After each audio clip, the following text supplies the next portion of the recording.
Panic has set in across the country as Democrats are shocked by a startling revelation following Thursday night's debate. Joe Biden is not fit for candidacy. DNC donors and lobbyists have called for him to step aside. The party is furiously planning as to who they will anoint before the August 7th deadline.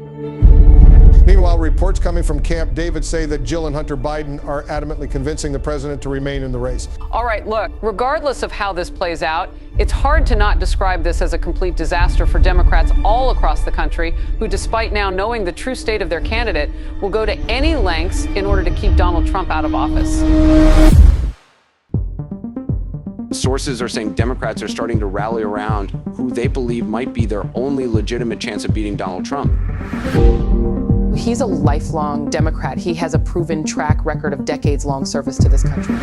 We finally found a candidate who can unite the country. He knows how to work across the aisle. He knows how to weed out corruption.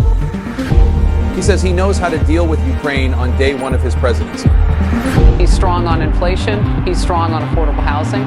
He says he will close the border as soon as he takes office. All the polls are saying he can take down Trump this November. Ladies and gentlemen, Robert F. Kennedy Jr.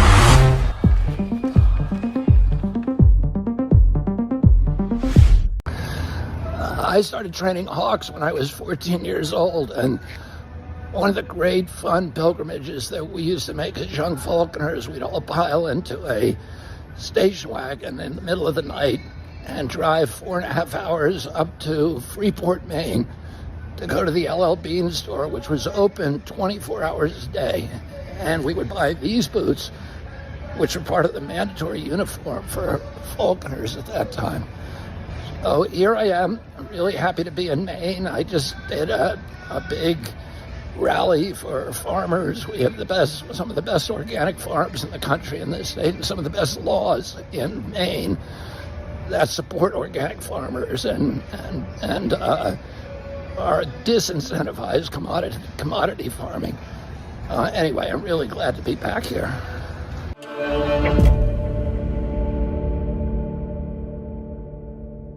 What is that day one, week one, month one action that you're going to take when you step into office, Bobby? What I'm going to do when I get in there is I'm going to take that $42 billion budget from NIH, and I'm going to say that's given to 56,000 scientists around the world to do research, to research disease and drugs, et cetera. And I'm going to say to them, we're going to figure out what's making our kids the sickest kids in the world. And you can say to me, well, even if you figure out that high fructose corn syrup or glyphosate is causing the obesity epidemic, there's nothing you can do because these industries are so powerful. They've infiltrated Congress, they've infiltrated the agencies, they own everything, and they have 1 million farmers who are trapped now in that paradigm. So how can you ever dismantle that? I'll tell you how. You put enough science out there that the lawyers can step in and sue these companies.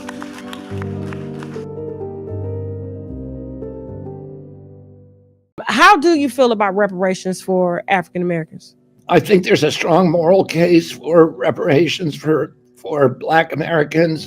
I don't tell people that I'm going to do that for two reasons. One is the reparations for systemic racism since the Civil War are now clearly illegal under the Harvard decision that was written by John Roberts and by judges that Trump appointed. So it's now off the table. You could do legally, it would probably pass constitutional muster to do reparations if you could directly trace your ancestry to slavery.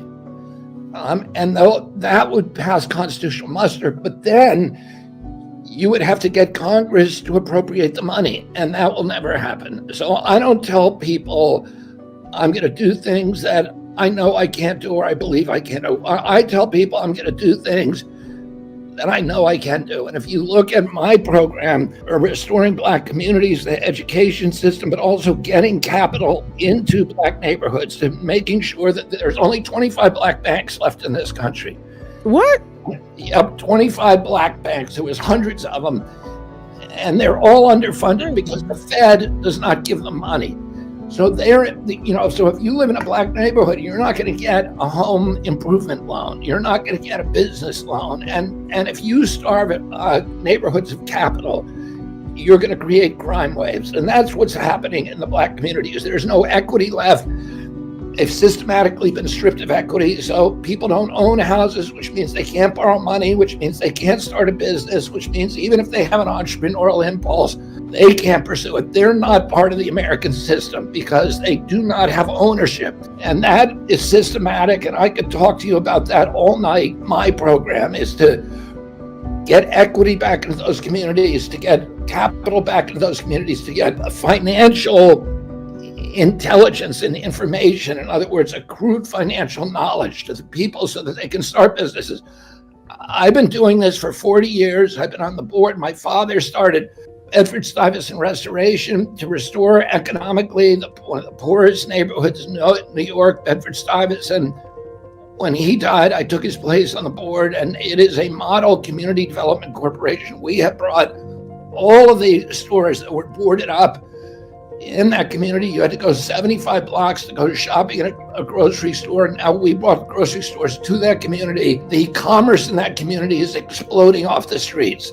We know how to do it. I know how to do it. And that is what I'm going to do as president. It's going to be one of my big focuses. And also fixing the education system so black families have choice. We need to have charter schools where if the public school's not working for you, you go to another public school, which is a charter school. And you don't tell black family, yeah, your school doesn't work, it's broken. Just wait there 10 years till we'll fix it.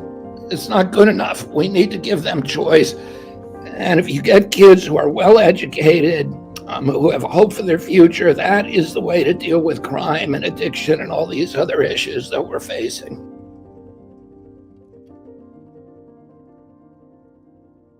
One familiar name is trying to get on your ballot here in Wisconsin. Jason Calvi is here with who and what it means. Hey, Ted, yeah, Robert F. Kennedy Jr. He's trying to get on Wisconsin's ballot right now, a state where the last two presidential elections have been decided by less than a percentage point. Will he help or hurt Democrats or Republicans? As people bask in the sun at Milwaukee's Bradford Beach. Would you like to sign to put Kennedy on the ballot? Robert F. Kennedy Jr. supporters try to get him on Wisconsin's presidential ballot. Would anybody like to sign to get Kennedy on the ballot? No. As a youngster, Gene Collins voted for Kennedy's uncle, President John F. Kennedy. The perilous circumstances that we're in, and I have never seen anybody I trust and support as fully as I do Bobby Kennedy.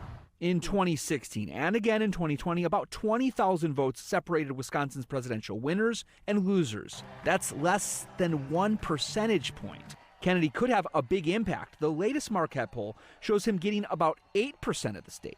He's polling equal numbers from Democrats and Republicans, 6% from each party. When they stop at your table, they're going to say, I would potentially vote third party, but I don't want to, quote, waste my vote. What do you say to that? I say look at the news cycle. If we had two tangible candidates, two strong candidates, that would be a favorable argument. Raynard Baker says he voted for Donald Trump in 2020, Hillary Clinton in 2016, and then Democrats before that. Now he's going with Kennedy. I think that I'm the voice representing people that have voted before but done so with distaste in their mouth. July 1st was the first day these campaign volunteers could start collecting signatures. They have a little over a month to collect 2,000 Wisconsin signatures. If confirmed, that would put another name on your ballot. It's serious. This is serious. Now, when factoring just Biden versus Trump, the latest Marquette poll has a tie. When factoring in third parties like Kennedy and the Green Party's Jill Stein, Trump takes a very slight lead. You can see both the Trump and Biden campaign criticizing Kennedy. There's a lot out there right now. It shows both sides are a little worried about this independent candidate. Have you ever wondered what makes a leader truly impactful? Do you believe in the power of grassroots movements to shape the course of a nation? Today, in this compelling video, we delve into the question, why America needs RFK Jr. Leaders of change support his candidacy. Get ready to discover the driving forces behind this movement and the potential impact it could have on the future of America. Let's dive in. The legacy of the Kennedy family. The Kennedy family's legacy in American politics and public service is unparalleled. With a rich history of leadership, activism, and commitment to social justice. Dating back to the early 20th century, the Kennedys have been influential figures in shaping American history. Robert F. Kennedy Jr., as a member of this renowned family, carries forward the tradition of leadership and advocacy that has defined the Kennedy legacy. Research conducted by historians and political scientists has extensively documented the impact of the Kennedy family on American politics, with particular emphasis on the contributions of Robert F. Kennedy Sr., John F. Kennedy, and other prominent family members. RFK Jr.'s candidacy reflects his personal commitment to public service and the enduring influence of the Kennedy family's values and principles in shaping American democracy and social progress. Moreover, Robert F. Kennedy Jr.'s candidacy draws upon the legacy of his father, Robert F. Kennedy, who was a pivotal figure in the civil rights movement and a staunch advocate for social justice and equality.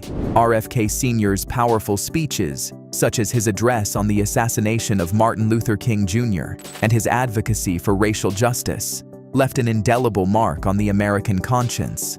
Researchers have highlighted the profound impact of Robert F. Kennedy Sr.'s leadership on civil rights and his unwavering commitment to addressing poverty and inequality in America.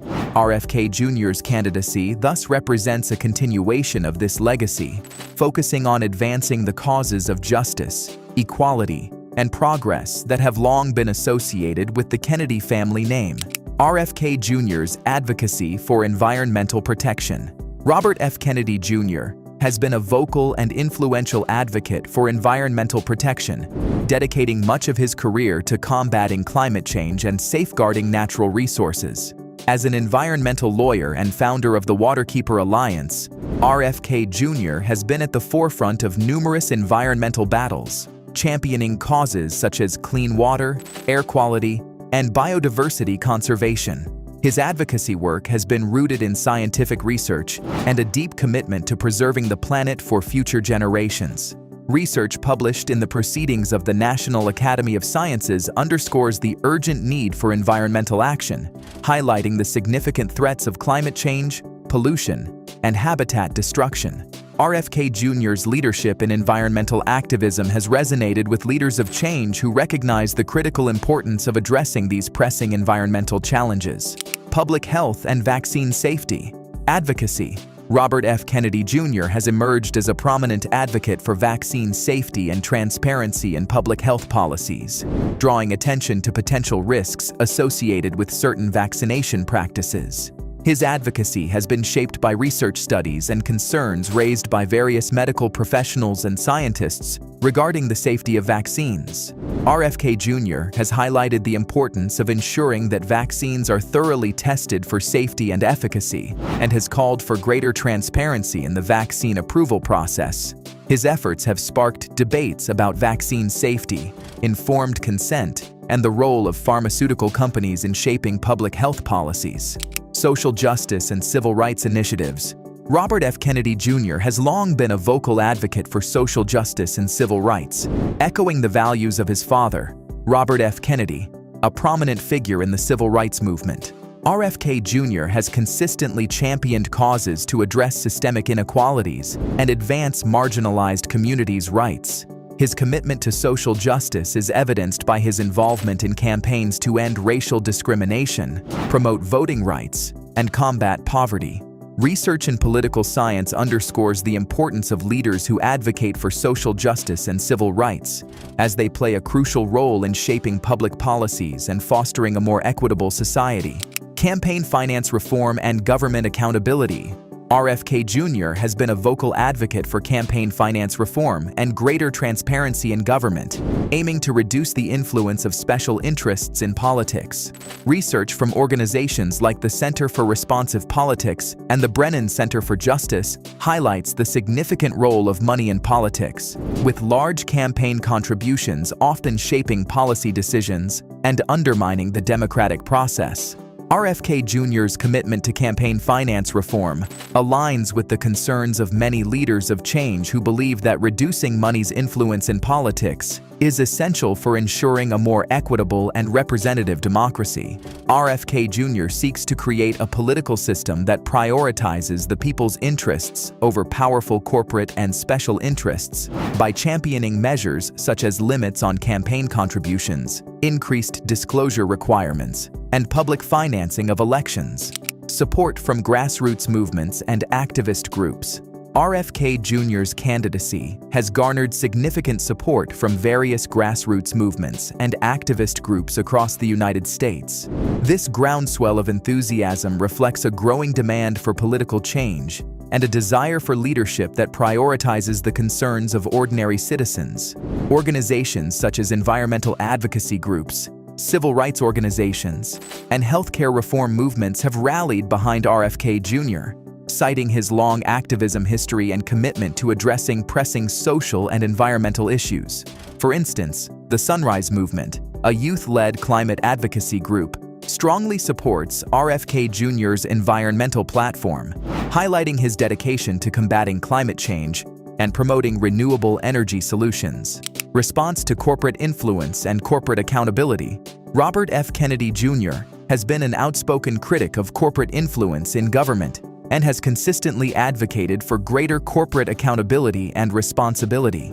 His stance on this issue aligns with extensive research highlighting the significant impact of corporate power on political decision-making and policy outcomes. A study published in the Journal of Politics found that corporate lobbying and campaign contributions substantially influence legislative processes, shaping policies to favor corporate interests over those of the general public.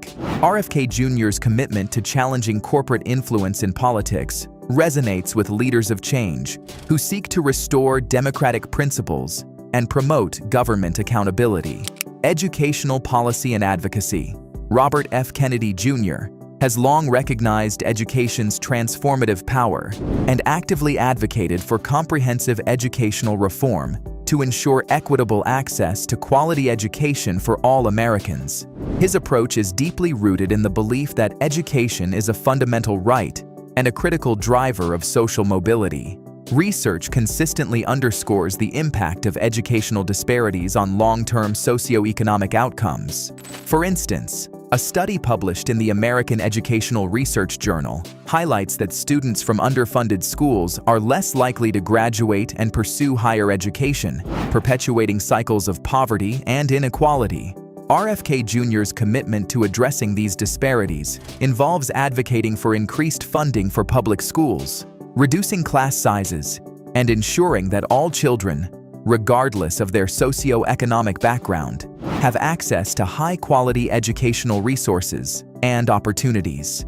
Foreign policy and diplomacy. RFK Jr. has articulated a vision for foreign policy that emphasizes diplomacy, international cooperation, and conflict resolution, diverging from more traditional, militaristic approaches. His stance is influenced by the belief that America's global leadership should be characterized by moral authority and constructive engagement, rather than coercion. A study by the Carnegie Endowment for International Peace supports the effectiveness of diplomatic engagement over military intervention, highlighting how diplomacy can lead to more sustainable and peaceful resolutions of international conflicts. RFK Jr.'s emphasis on diplomacy aligns with this perspective, advocating for increased dialogue, negotiation, and collaboration with allies and adversaries. If you enjoyed this video, leave a thumbs up and let me know in the comments what you think about RFK Jr.'s candidacy. Don't forget to hit that subscribe button so you don't miss any future content.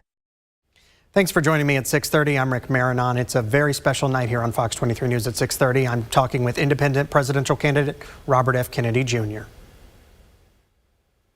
What we're going to do in the rural areas of our country, what we're going to do for those who still suffer within the United States from hunger, what we're going to do around the rest of the globe, and whether we're going to continue the policies that have been so unsuccessful in Vietnam of American troops and American Marines carrying the major burden of that conflict. I do not want to, and I think we should move in a different direction.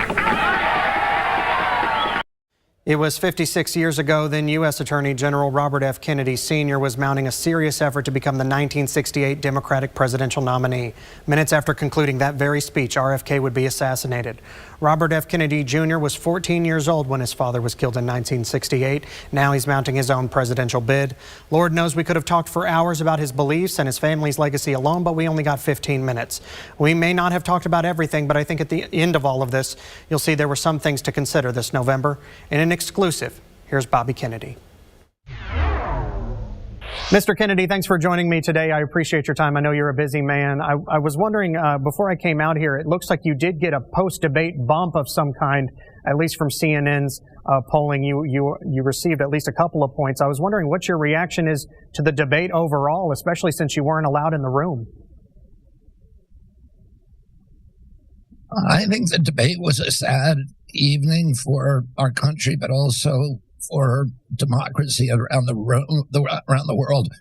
We have 341 million people in this country, Rick, and I think it's kind of shocking that that was the best that we could produce. I think, we're telling the world that American democracy, that the cream rises, that it will yield the finest ideas, the finest personnel to run our country. And I think it's hard for us to it's hard for people to understand how we got to where we are. We have 71% of the American public did not wanted to see me on that debating stand, and yet CNN made a deal that with the DNC and with the RNC that I think is difficult to justify.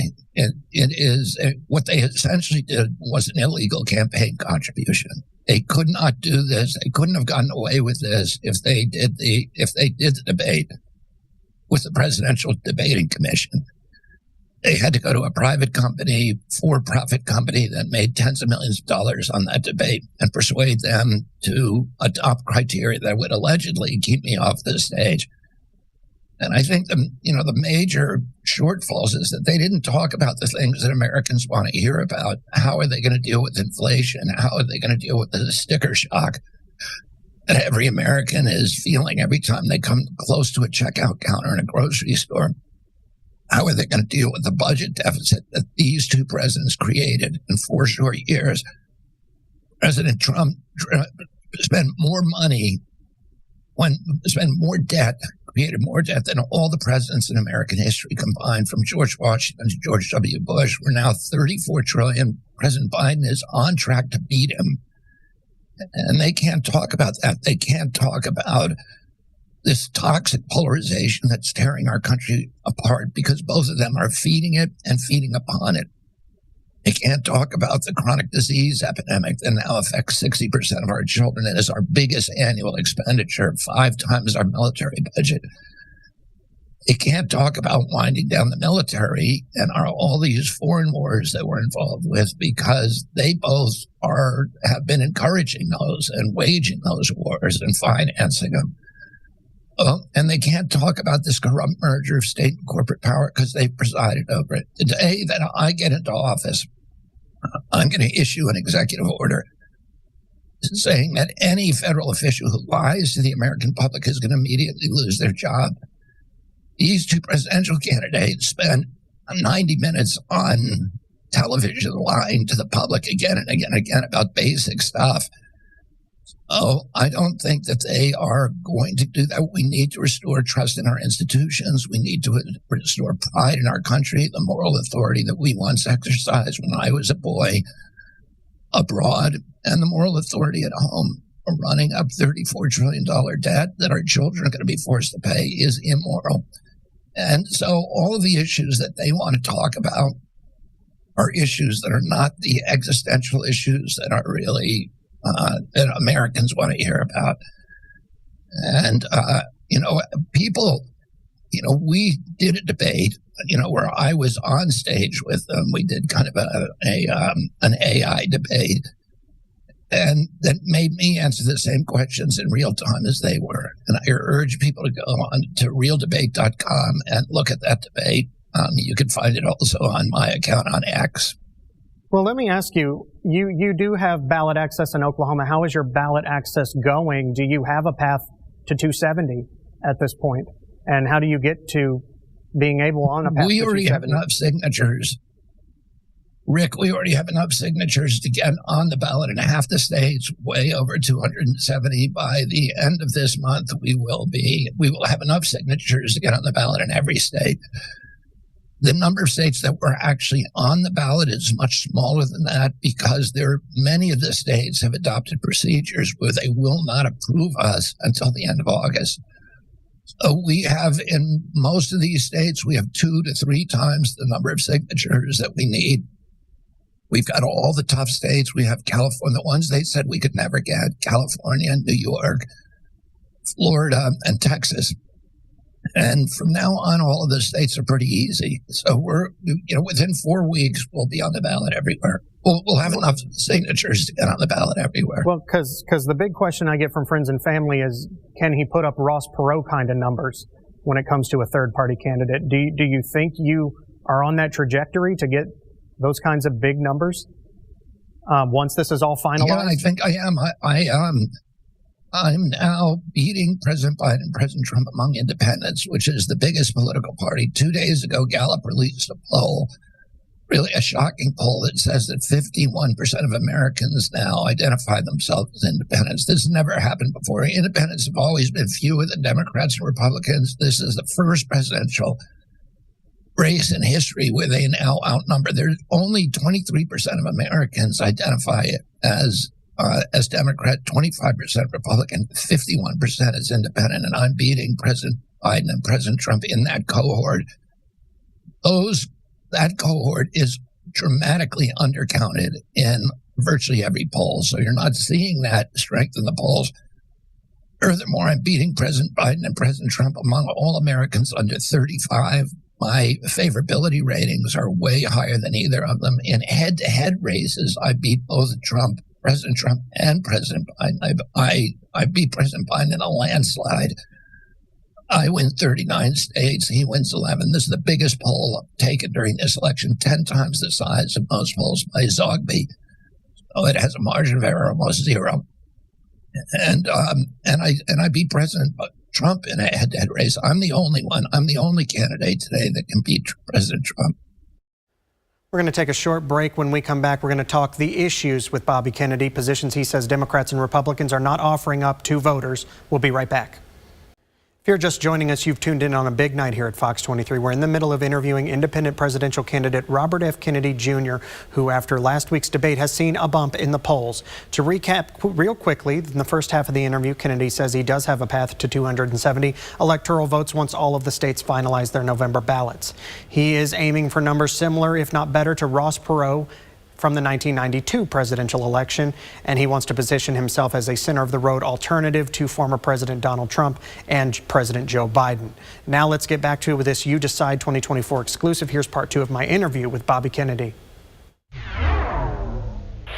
What would you say your top, I know this is America, we've got so many problems. What would you say the top 3 issues are if you had to run down real quick about what would your focus be if I said name your top 3 issues that you want to address?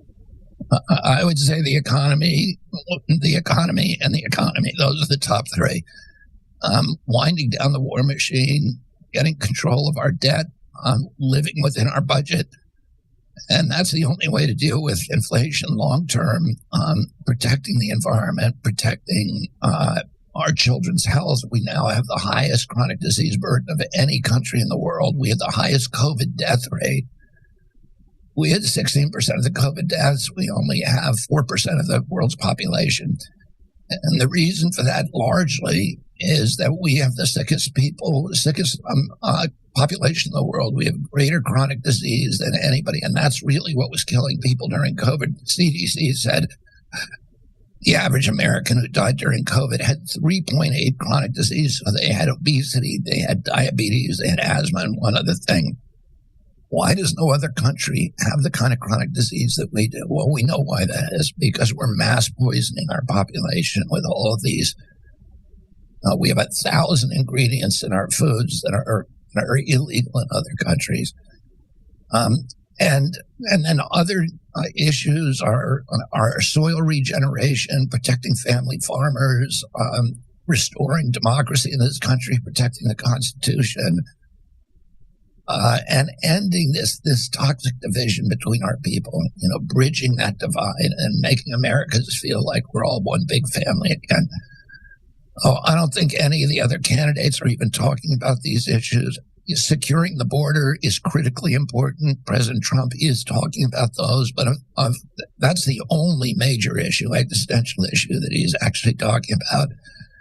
And I'm going to secure the border the day that I get into the White House. So let me ask you this, because you make great points on many topics, but every time I have a conversation with someone about you or your campaign, it always goes back to vaccines and brain worms and just things like that. How do you get the focus back on the issues that matter to people instead of just what is on the fringe and what people associate with you versus what you actually believe?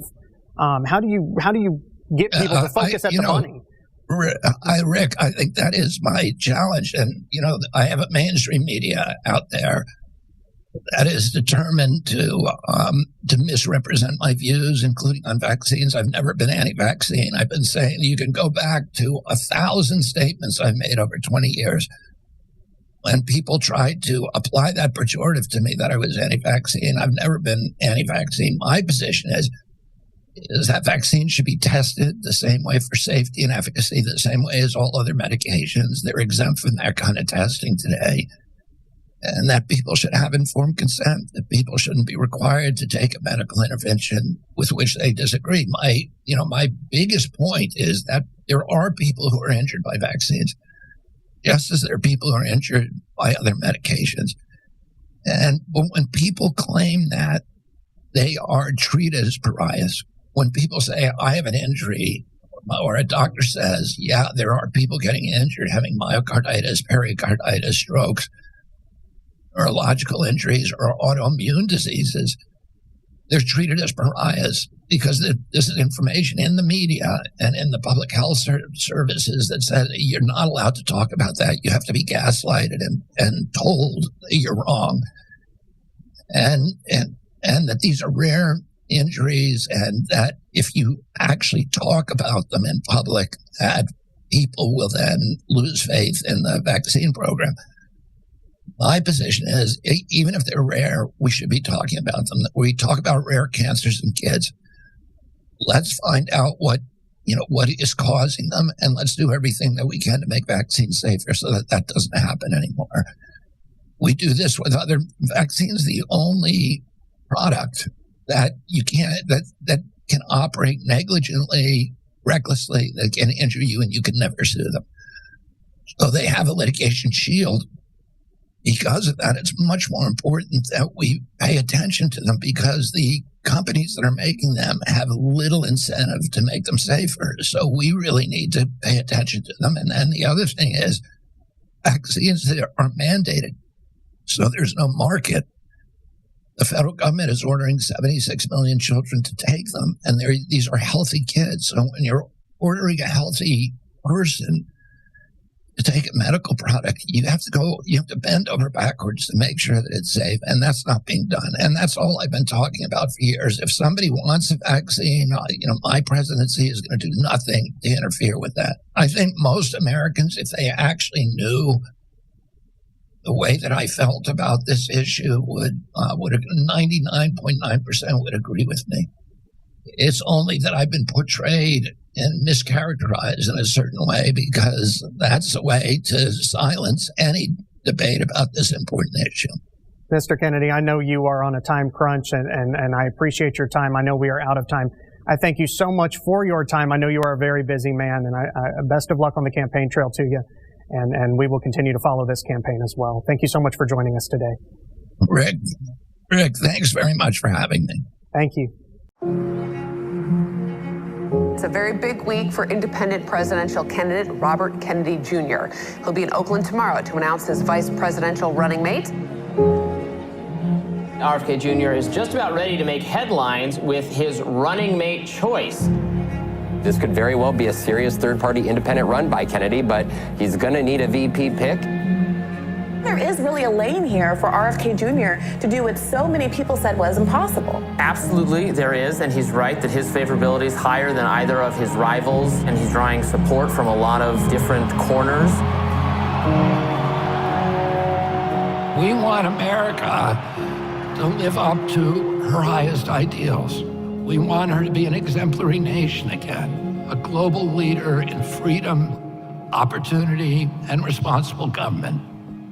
We want America to be a peacemaker, a moral authority. We want our children to grow up as I did, in a country for which they feel love and pride. I want to partner with strong ideas about how to reverse dire threats to democracy and to our freedoms. And I found all of those qualities in a woman who grew up right here in Oakland, the daughter of immigrants who overcame every daunting obstacle and went on to achieve the highest levels of the American dream. So that is why I'm so proud to introduce to you my fellow lawyer, a brilliant scientist, technologist, a fierce warrior mom, the next Vice President of the United States, Nicole Shanahan.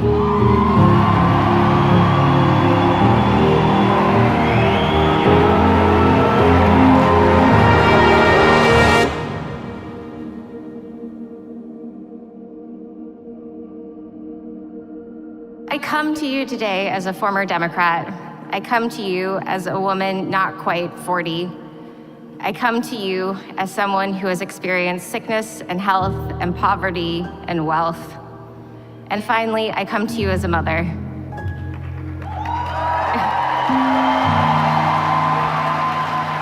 This campaign is so much more than politics. This campaign is about what is sacred, health and our families and this beautiful land that deserves much greater attention and care than we've given it. As recently as a year ago, I really didn't think much of Bobby Kennedy because I didn't know much about him. But then a friend who's here today pulled me aside and she said, Nicole, please do me a favor. Just listen to an interview with Bobby Kennedy, just one. So I did.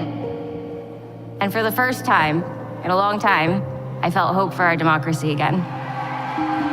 I'm making this move as an independent now because I've been finding it harder and harder to find the leadership in the White House that represents the issues closest to my heart. In fact, the very failure of both parties to do their job to protect their founding values has contributed to the decline of this country in my lifetime. Maybe that's why I see so many Republicans disillusioned with their party as I become disillusioned with mine. If you are one of those disillusioned Republicans, I welcome you to join me, a disillusioned Democrat, in this movement to unify and heal America.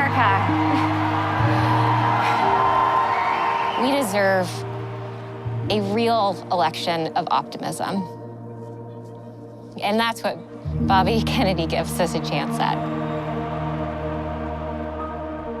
Millions of Americans are not going to vote at all if they're not given another choice. They're simply withdrawing from American democracy. Well, Nicole and I are going to give those millions another choice. It is time, as Bobby Kennedy says, to focus on our unifying values rather than our divisions. And so if anyone is listening who never considered an independent ticket, I want to extend the same invitation to you that my friend did to me last year. Please listen to Bobby Kennedy in his own words. Take a look at his vision for America. It is a vision that I share too. Nicole and I are running to help heal the symptoms of an ailing America, to heal our divisions, to heal our economy, to heal our mental health and our spiritual and our physical health. I will work with Bobby Kennedy to make America once again a country of peace, a country of compassion, a country that is prosperous and free. This won't happen overnight, but I have seen miracles that the human spirit can accomplish. I have seen its resilience, and most importantly, I have seen its capacity to heal. And what is possible for the human being is also possible for our nation. They're trying to divide America, but Nicole and I will unite it. And that's our path to victory. So please, join me and Robert F. Kennedy Jr. in the healing of America. We've got this. We're gonna do this.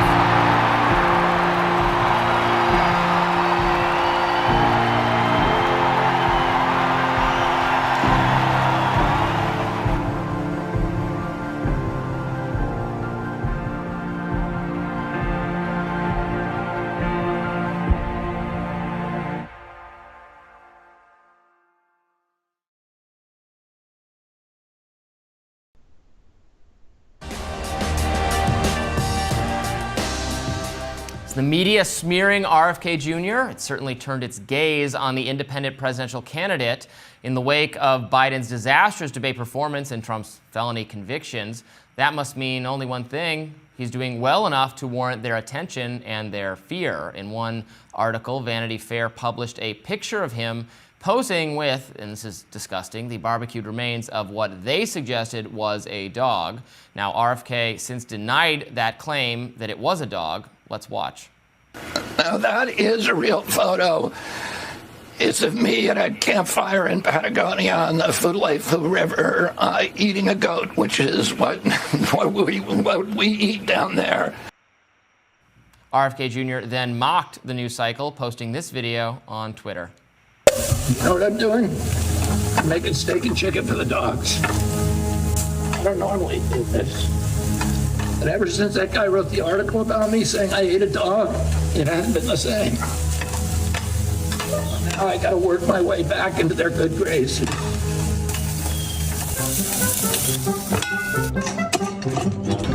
This was my dinner. I'm giving him my food. This is the height of irresponsible journalism. I mean, I don't care what it does for me, but look at these guys.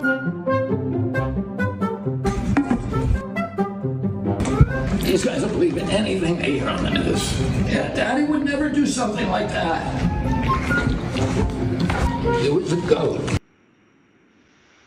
The Vanity Fair article also featured a former babysitter of RFK Jr.'s who said he sexually assaulted her in his kitchen. Responding to a quote about the allegation, RFK Jr. said he was, quote, not a church boy. He had a, quote, rambunctious youth, and that Vanity Fair is recycling 30-year-old stories. But then, when directly asked whether he denied the sexual assault, he said, I'm not going to comment on it. Vanity Fair also alleged when RFK was known to send images of himself nude, or of nude women, to his friends while he was married to his second wife. But that's not all. RFK made headlines all over again with a tweet about 9/11 over the weekend. RFK Jr. wrote, quote, my take on 9/11. It's hard to tell what is a conspiracy theory and what isn't, but conspiracy theories flourish when the government routinely lies to the public. As president, I won't take sides on 9/11 or any of the other debates. But what I can promise is that I will open the files and usher in a new era of transparency. In a recent New York Times Siena poll, RFK Jr. earned 8% of the vote compared to Trump with 42% and Biden with 37%. The bad news cycle had come after his bad press back in May, where the New York Times and others published a story about how doctors once found a dead worm in RFK Jr.'s brain. So I'm dying to know RFK Jr.'s take on 9/11, pro or against. I think we all are. But that was not. I think that was not worded the best. But it's okay to take sides on 9/11. It's okay to have a pretty firm moral commitment there. His point that we don't necessarily know what's true. I mean, that there certainly are conspiracy theories about 9/11, but also we were misled about the extent of Saudi involvement, and time again, as it turns out, with national security subjects, we can't trust our own government, and I agree with the idea that we should have greater transparency around these and other topics. So I didn't think that was I mean, the tweet should have just been worded differently on the taking sides on 9/11 part of it. But I didn't see anything particularly wrong with that sentiment, nor do I care about the goat that he ate. I thought his response video there was pretty funny.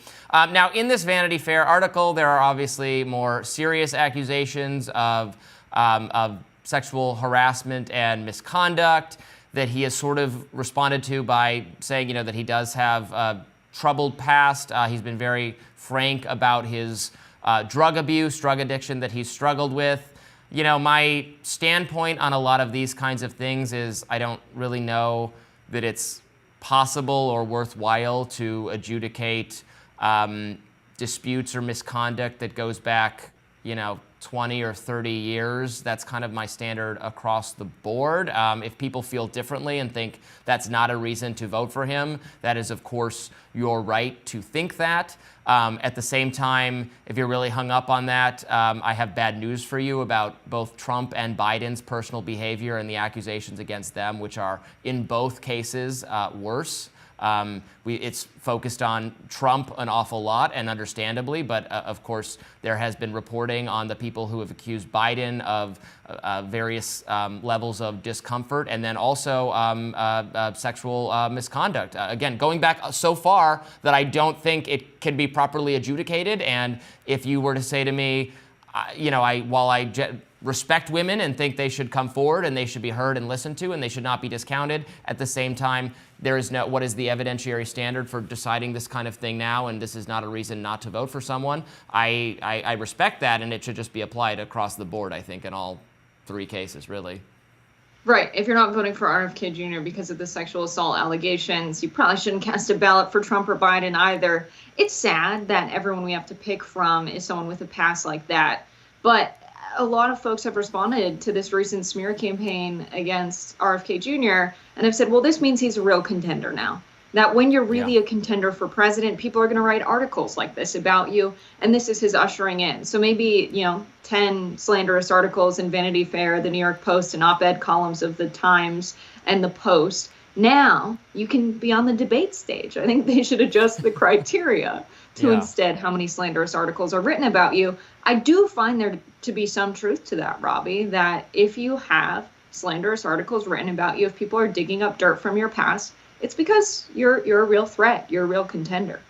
Yeah, and also from the media's perspective, the threat that RFK Jr. represents is, I think in some ways they're getting it wrong. And that Vanity Fair article was, was very, it was panicky in kind of spirit and vibe about the effect RFK Jr. is having on the country. It goes into, again, it foregrounds how against him running his family is. This is a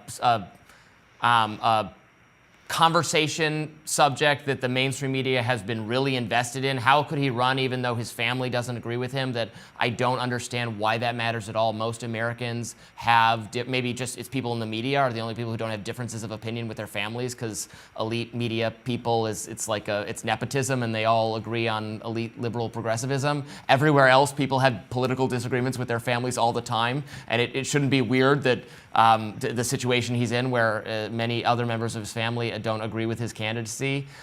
So to keep hitting that has always been odd to me. But so there's a level of panic in the Vanity Fair article about him, when, as we've seen, even though when we've seen from the polling is that he takes some votes from Biden, he takes some votes from Trump, he takes some votes probably from the Libertarian candidate and maybe some other independent candidates. He takes votes from people, takes is the wrong word, earns the votes of people who wouldn't have been voting otherwise. So even if you are panicked about him from a pro-Biden perspective, I don't think the data really supports that he is this that his presence is detrimental to Biden to such an obvious degree. Like, that's not coming through. And if it starts being the case where Biden people are defecting to RFK Jr., well, I mean, that's on Biden at this point. That's on him for his really pitiful debate performance, for sticking it out, for being in this race despite his dwindling chances and despite the concerns that so many Americans have about his ability to even serve as president. Like, that's just not RFK Jr.'s fault. That's his fault. Also very understandable that the Kennedy family has some reservations about a family member seeking the highest office, considering how that's gone for the Kennedys in the past and how RFK Jr. has said that's one of his biggest fears. That could just mean his family loves him very much and wants him out of harm's way. That family is traumatized. I mean, it's not like they're telling him not to run because they think he would be a bad president or is a bad guy. It's just ridiculous to take the families who may have differing opinions, right? Of course, that's a very legitimate reason. There are a lot of bleeding heart liberals in the family, but I think also a lot of his close family members are afraid for him. And when he was on the Joe Rogan interview, one of the only candidates that's really, sat down for a very long interview and talked in depth on policy issues, he talked about that. This is someone who's very open with the public, and I think that is what makes him different from Trump and Biden.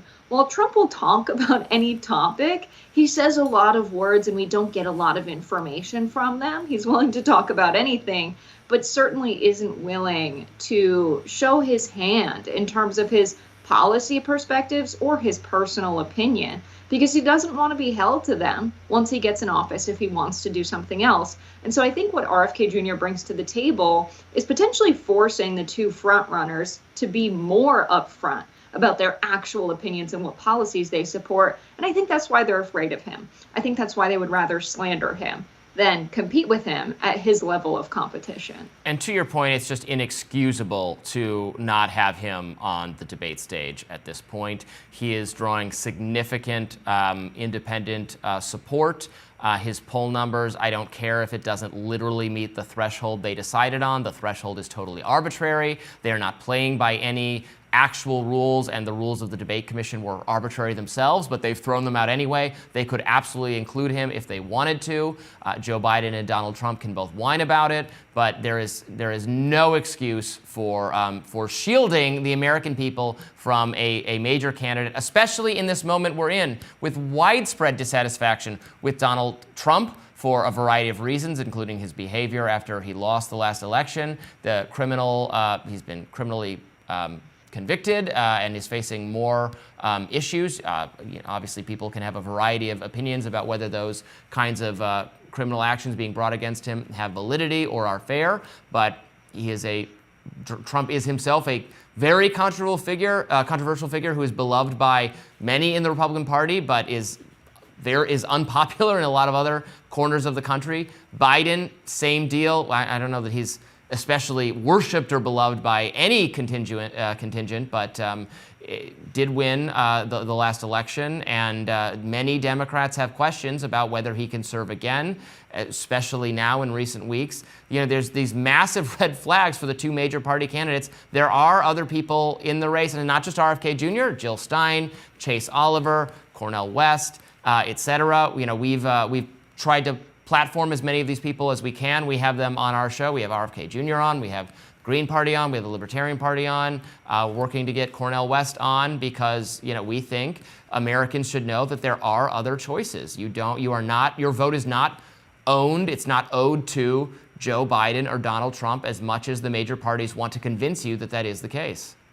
We take so much for granted in the presidential election process, especially the fact that we expect the debates to be among the front runners. And we don't even question the fact that the media doesn't do something like, all right, we're going to have a full House debate of all of the major candidates for the existing political parties in the United States. People who are polling at 6%, 4%, 8%, that's still millions of people in the United States of America, tens of millions of people. And so we'll do a full House debate with all of the candidates and also do a debate of just the two main frontrunners. That's fine. Why don't we do that?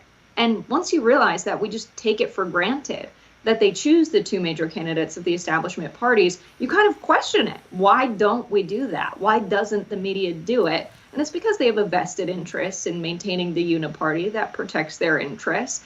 But I think we need to get to a place where people demand that from the media and they don't accept that the media is just favoring the two major parties. And I think we're really either at that point or getting very close to that point. And people are really, voting with their views. We've seen major channels like CNN have increasingly less views, 27% less over the last year. And so as people start to question media outlets that just make decisions in the direction of corporate interests, they're starting to not watch them. They're starting to trust, news sources that will actually entertain the independent candidates that are running that aren't getting airtime elsewhere. Stick with us. More Rising right after this.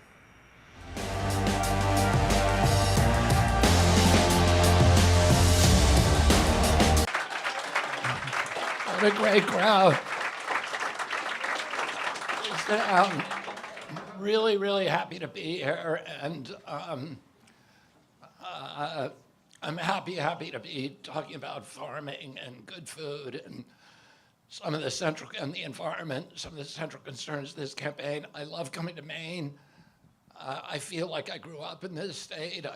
For most of my youth, I worked as a guide on the Kennebec River. We had me and two of my brothers had a company there for about 10 years up at West Forks, and we guided also on the Penobscot and the Allagash and the St. John and the Dead. So I spent a lot of my summers up here and spring times, and of course I sailed the whole coast again and again when I was a kid, and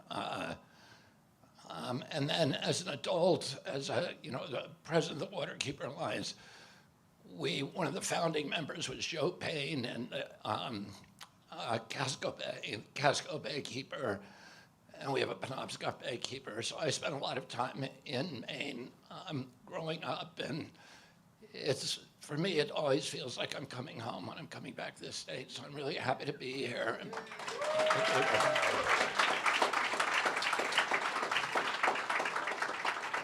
And we're going to talk about farming tonight, and I'm going to just give you a little kind of my own background, which provides the basis of many of my assumptions and many of my my worldview about what's happening to farming in this country. I helped found the Hudson River Keeper in 1984. And then we started suing polluters on the river. We got very well known among the water community for figuring out new ways to litigate against polluters. And the movement started to spread across the country. And Casco Bay was one of the first ones, but another one, I think the third keeper, was a guy from North Carolina whose name was Rick Dove. And he had been at 27 years in the Marine Corps. All the original keepers were Marines, former Marines. And the ones who started the Hudson River Keeper, they were commercial fishermen who were in a community that had the highest enlistment rate during World War II of any community in our country. And Rick Dove called us up, and he wanted to start a keeper. He had left the Marines to start a commercial fishing business on the Neuse River. And he had a fish house, too, like a fish shack. And so he was catching the fish and then selling them in the restaurant. And one year, I think it was 1986, all the fish had pustulant lesions on their body, every species. And Rick was the guy who connected it. It was a disease called Pfiesteria biscuitia. It was a brand new disease. Nobody had ever heard this little ingenious microbe.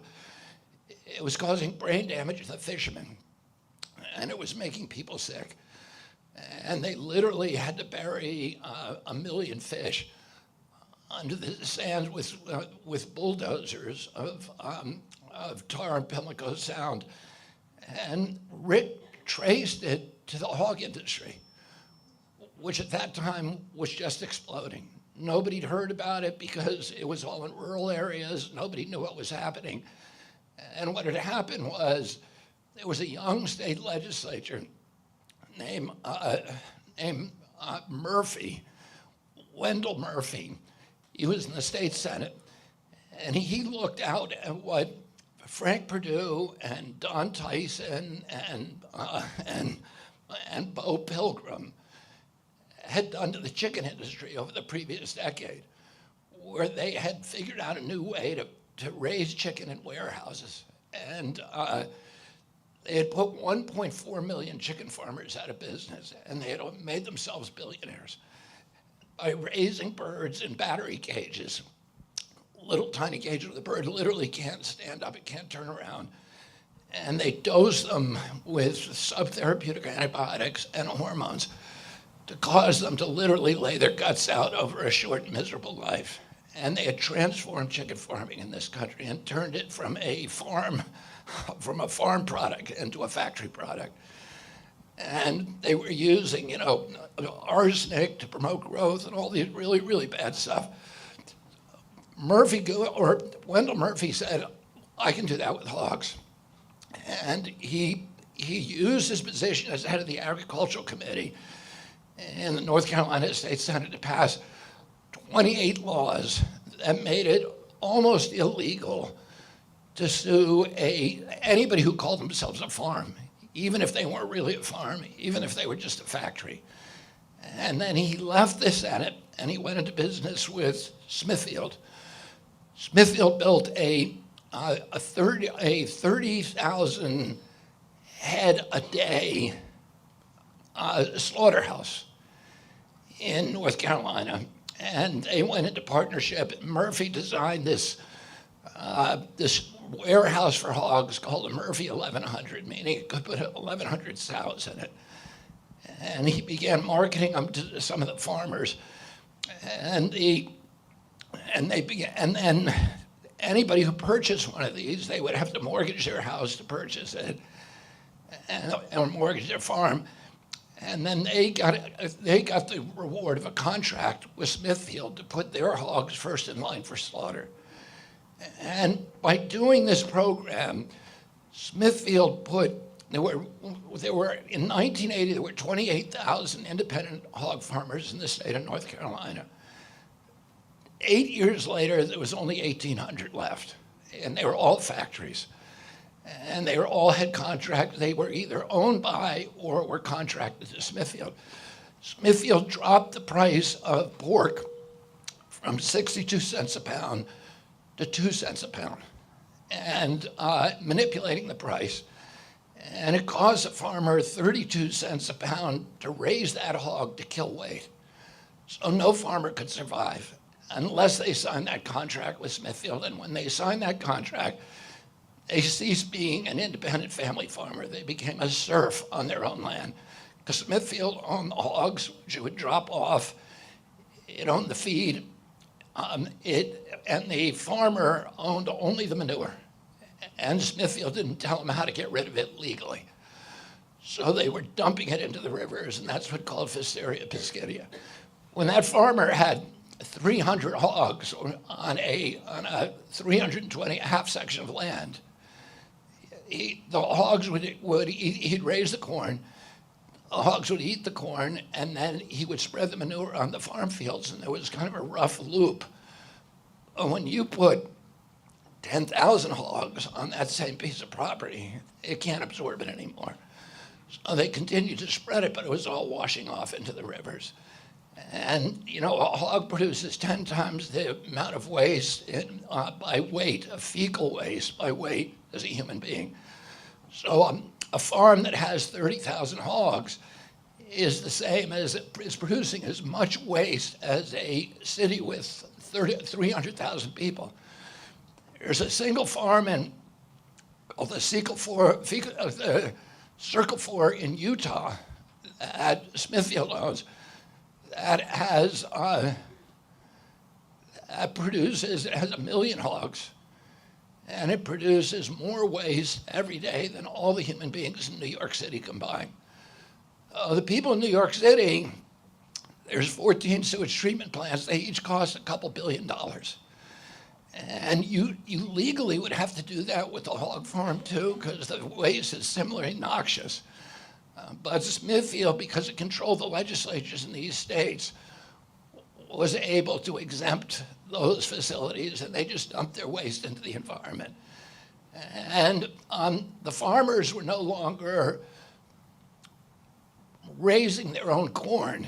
Instead, these operations became dependent on cheap subsidized corn from the Midwest. So there were train loads of corn now coming into North Carolina every day with the GMO corn from the Midwest that was cheaper than growing your own. And there was all these nutrients coming into the state. And and they were ending up in the groundwater, they were ending up in the air, the water, poisoning people, reducing property values, and then giving us a kind of pork that I had to tell my kids, you're not supposed to be able to cut a pork chop with a fork. There's this like spongy, tasteless, colorless product that had nothing to do with animals. It was just protein that was being grown on, GMO pork as well. So, and I spent a lot of time suing Smithfield. I had probably more lawsuits against Smithfield than anybody any other attorney in the world. And I was fighting them all over the world by the end, because then when they reduced pork to 2 cents a pound, the Iowa farmers did not want to adopt this method, but the economics forced them to. So then when Iowa did it, the entire country fell, and Canada, Alberta, I was fighting them and suing them in Alberta, fighting them all over the country. I ended up fighting them in Poland. I almost went to jail over there because there's a weird law in Poland that says if you say something bad about a corporation, you can be imprisoned for it. I didn't know about that law. I had to stay out of Poland for 10 years because there was a warrant for my arrest. I debated the head of Smithfield in front of the Polish parliament. But then, so I was suing this company for dumping all of its waste, polluting all these beautiful rivers, 14 rivers in North Carolina. And what they did they were destroying the landscapes, but they were also destroying the culture and the politics, because they were now controlling about 80% of pork production. They control about 30 to 40% now nationwide of pork production. They're controlling 80% of the agricultural landscapes in the state of North Carolina. Hog farming is an interesting occupation because for young farmers, it's a gateway operation because you can get a couple of hogs, have a bunch of babies, and then you can without a lot of capital, you can start a profitable farm operation. And that was closed off because now you couldn't do it unless you had a contract. The contract's a 5-year contract, but it takes the farmer 20 years to pay off the hog shed. So after 5 years, Smithfield comes back and renegotiates. And if it wants to force the farmer off the land and take the land from him, it can. Because it can say, we're not going to give you a contract, or we're going to reduce it so you can't make money. Some of the farmers I spent time with were calculating how much they were making per hour of work. They were making $2.50 an hour, right? And they were slaves on their own land. They paid the insurance, they paid the interest, they paid the waste disposal, and the amount they were getting with a pittance. As I said, 5 years later, Smithfield would come in and tell them, we're not going to give you the same price this time. We're going to lower it. And he'd have to sell the land. The only person he could sell the land to was Smithfield, because it had those hog sheds on it. It was the only thing of value. And so Smithfield ended up controlling, either owning outright or controlling all the hog production in the state. Then what happened? Smithfield sold itself to China.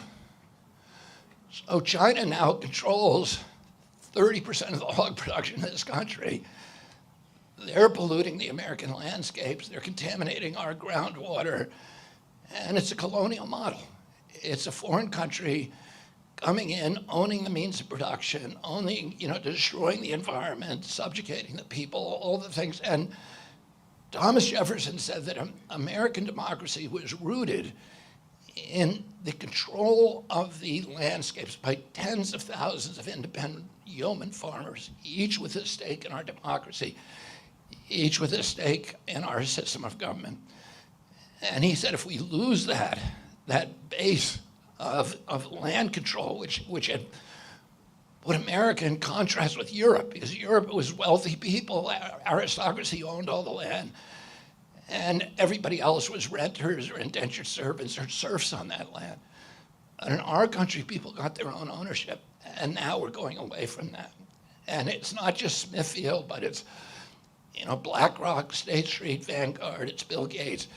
It's these, big billionaires and giant corporations who have turned our country into a colony, who are buying up the homes in our country.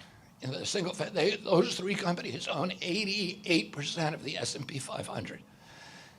And they're now buying our agricultural landscapes, and they're buying our single-family homes and our residential homes. So our kids can't afford to get in a home anymore. And we're going from a nation of an ownership society, which is free people, to a renter society. And when we do that, we go from being citizens to being subjects. And we're going to be subjects to China, to these giant corporations who have no patriotism. And, we have to put an end to it. And Maine is doing a better job probably than any state of standing up for food sovereignty, of standing up for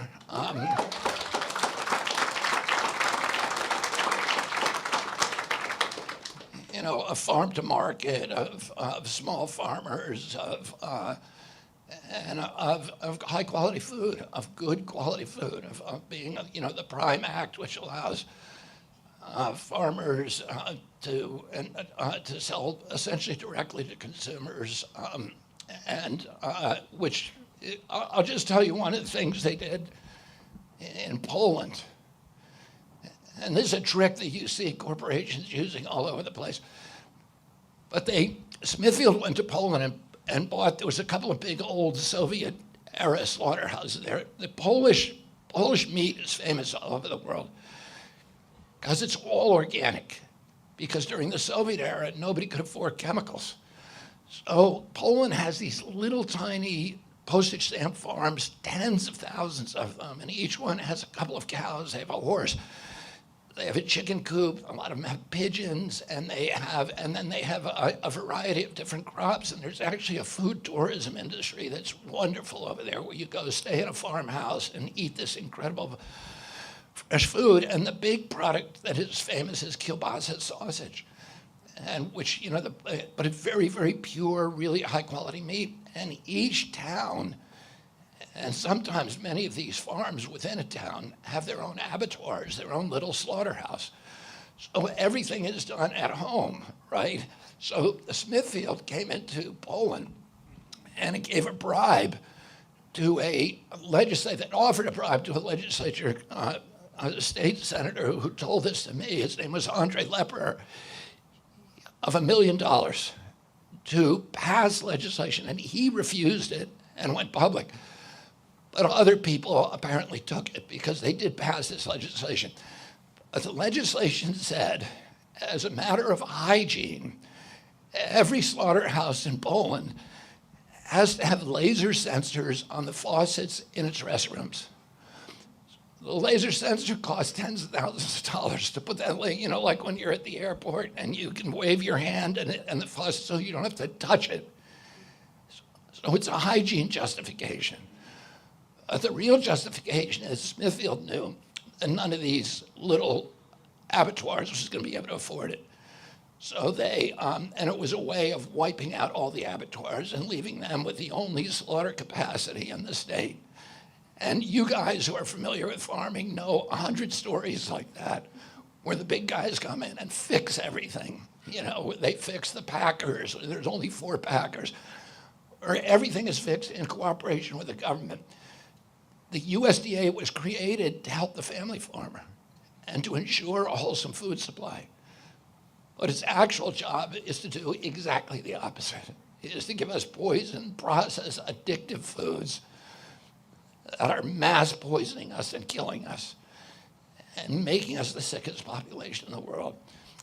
And to do everything they can to destroy the small farmer in this country. I want to thank Maine, the state of Maine, and all of you who are involved in this for standing up for small farming and farm to market. And I'm looking forward to this discussion tonight.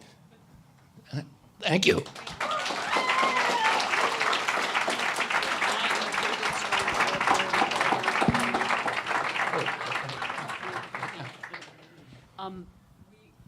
this microphone? There it is. We do have farmers joining us tonight, and they are going to come up and have a conversation. But Mr. Kennedy just said I could introduce you to someone in the room that he met earlier today.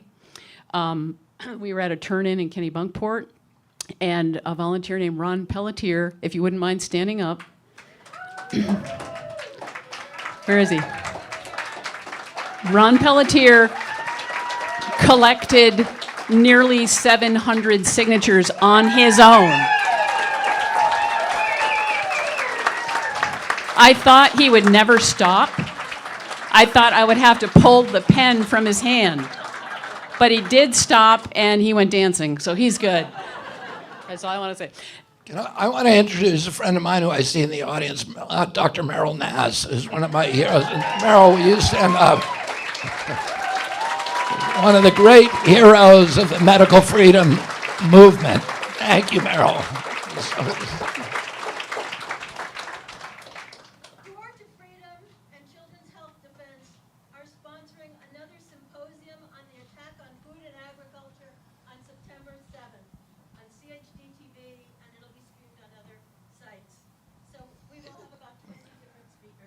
We can share that. Thank you, Merrill.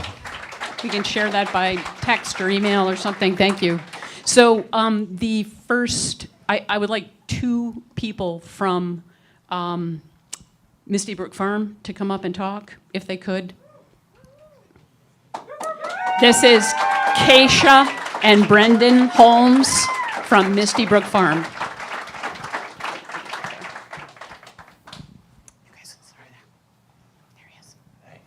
Nice to meet you. Nice to meet you. Good to meet you, too.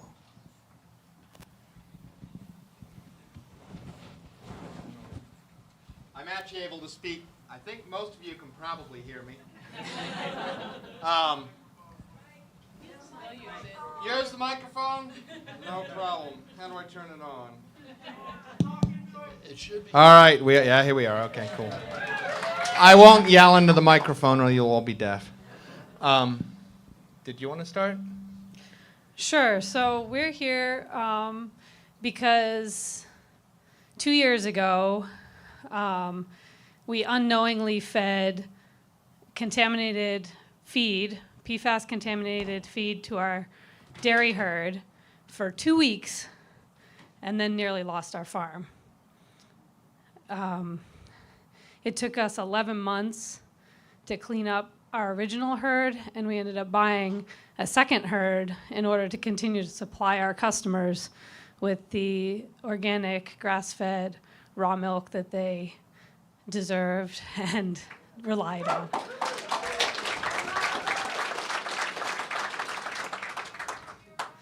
So we are a very diverse farm. We milk cows, and we raise pigs, and have laying hens, and raise sheep, and grow our own grains to feed our animals. And Brendan and I are the farm owners, and we have 3 sons and 12 employees, and we deliver our products all over the state of Maine. I guess what you were talking about with Smithfield and that business model of farming, I think the way we farm really goes against that way of doing it, in that we grow all the grain that we feed our pigs. Our pigs are out on pasture at this time of year. We then they get moved once a week to a new piece of pasture. The land's then plowed, and we grow winter wheat. The wheat straw beds the cows. The wheat grain either gets milled into flour for human consumption or feeds the pigs that fertilize the grain. So there's really no pollution in that way from our farm. We also raise all of our, we rely on very few off-farm inputs. So we raise our own grain to feed our pigs and chickens. We grow all of our own hay for our dairy herd. We don't buy any bedding for our cows. It's all straw from the grain that we grow.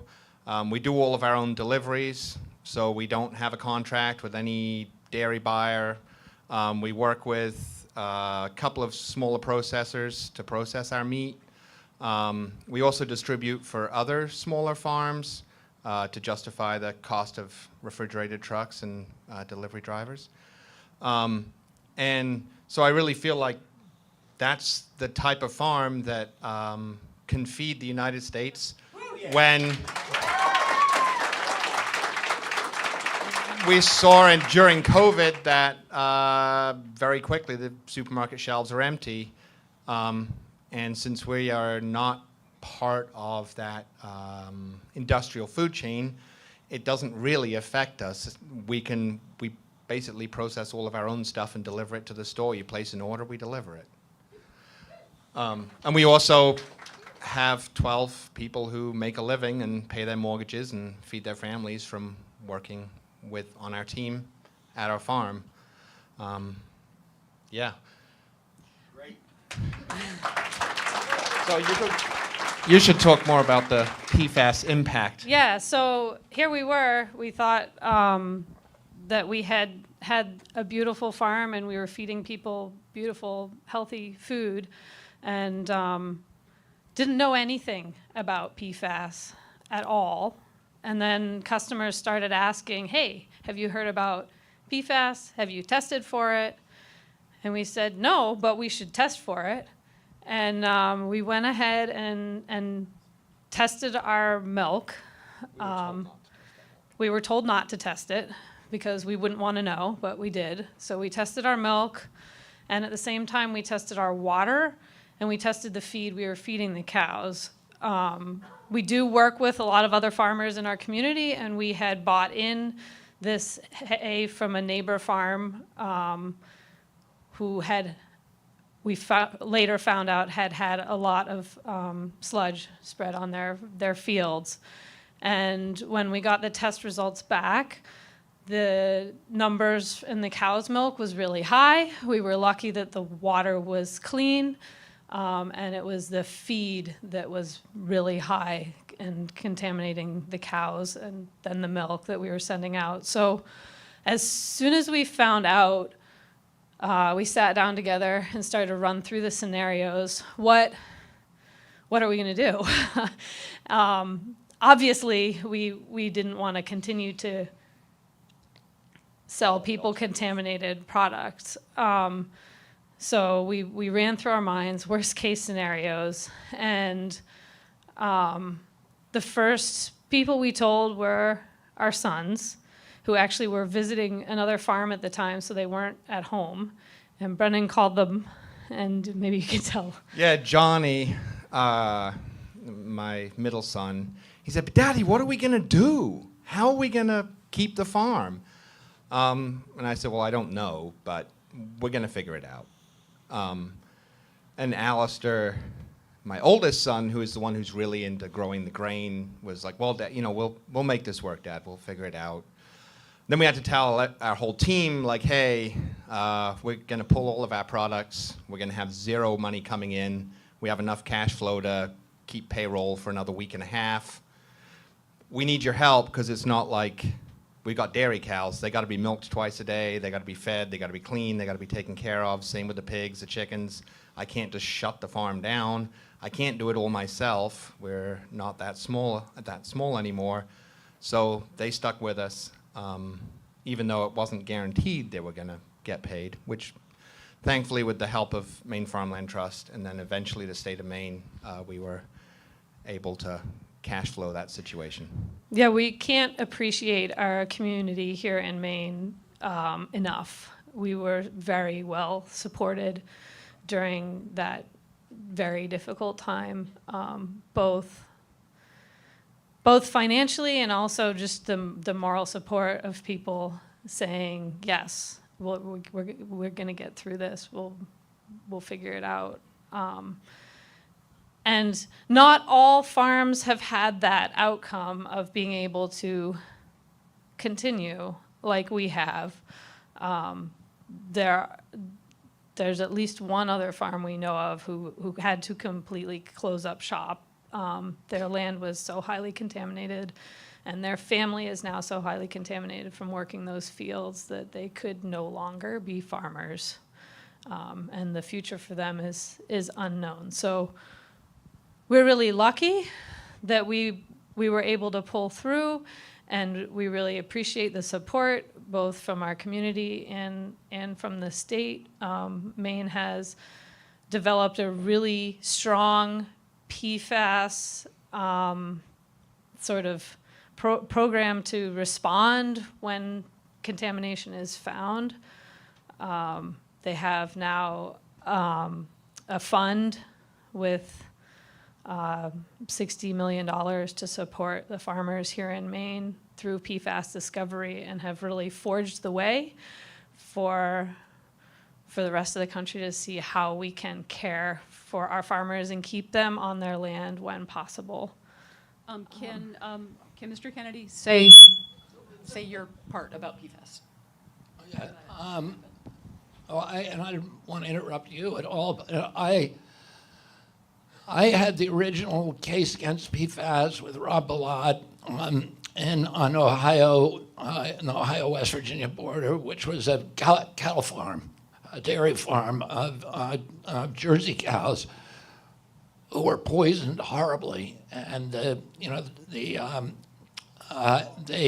we litigated against them. I litigated against them for many years, and we ended up with a lot of people who were ultimately we had about 6,000 clients, people who were poisoned by PFAS from DuPont on the Ohio and West Virginia border across the Ohio River, and we represented them in litigation. They made a full-length feature movie about our litigation called Dark Waters, which stars Mark Ruffalo, and we ended up litigating that, winning the litigation, then settling all those cases.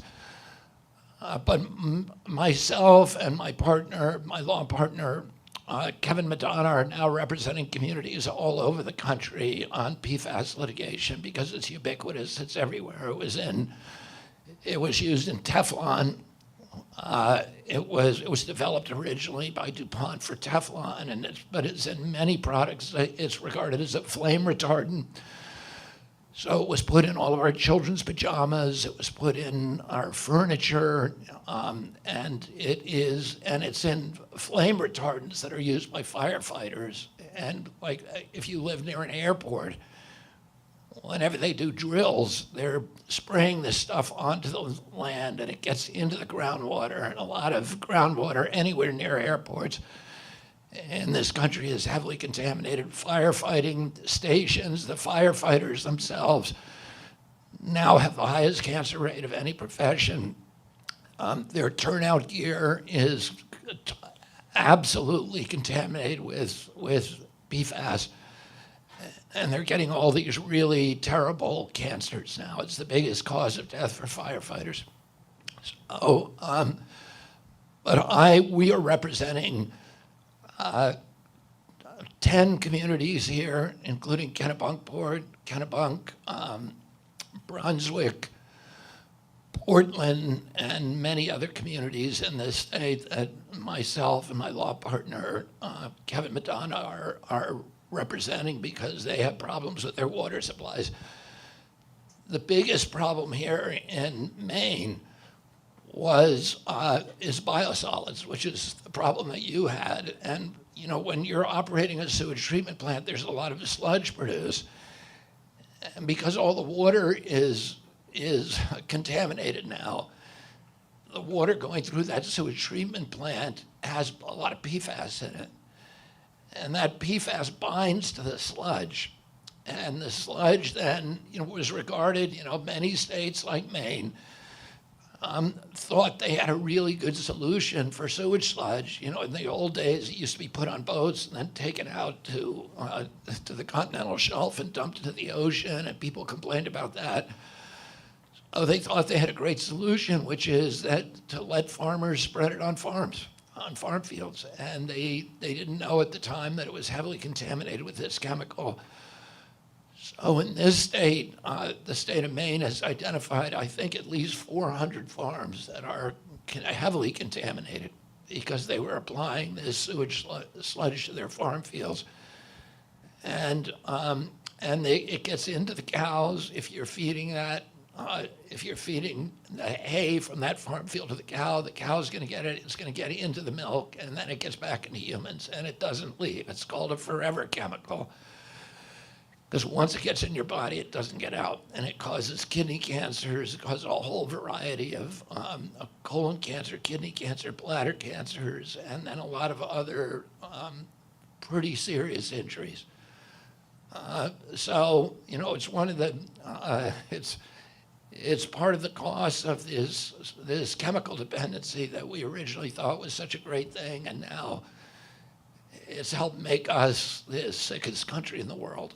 And and Maine is ahead of any other state in dealing with its PFAS problem. What you're doing here in Maine is actually a template. It's a model that other states are now looking to about how to solve their problems. And I'm very, very glad that Maine has taken the, you know, these really important initiatives of making sure that farmers, that they don't lose farms because of this very bad mistake that was made by government officials and by 3M and DuPont, who knew from the 1960s all about this. They knew everything. That's why we got these $633 million from them, because they knew. We were able to show the jury they knew, and they did it anyway. And you know, ultimately they have to be held responsible, and that's what we're doing with this litigation. Hi, thank you very much. Do you have any specific questions for Mr. Kennedy? Do you have any questions for us? Yeah, I do. Do you market at farmers markets, or do you do it through the internet, or? I mean, how do I get your food in California? I'm sorry, we just sell within the state of Maine. We are that local. But we do have our own trucks, and we distribute to most of the health food stores and co-ops in the state. So you'll have to return to me. And yeah. then what is the premium on your food? I mean, how much more expensive is it than, you know, buying your food at, you know, from a mass-produced commodity? I haven't actually compared it, because we set our prices based on what we need to get in order to take really good care of the animals and really good care of the people who work for us. And then the stores mark it up from there, and people seem to buy it.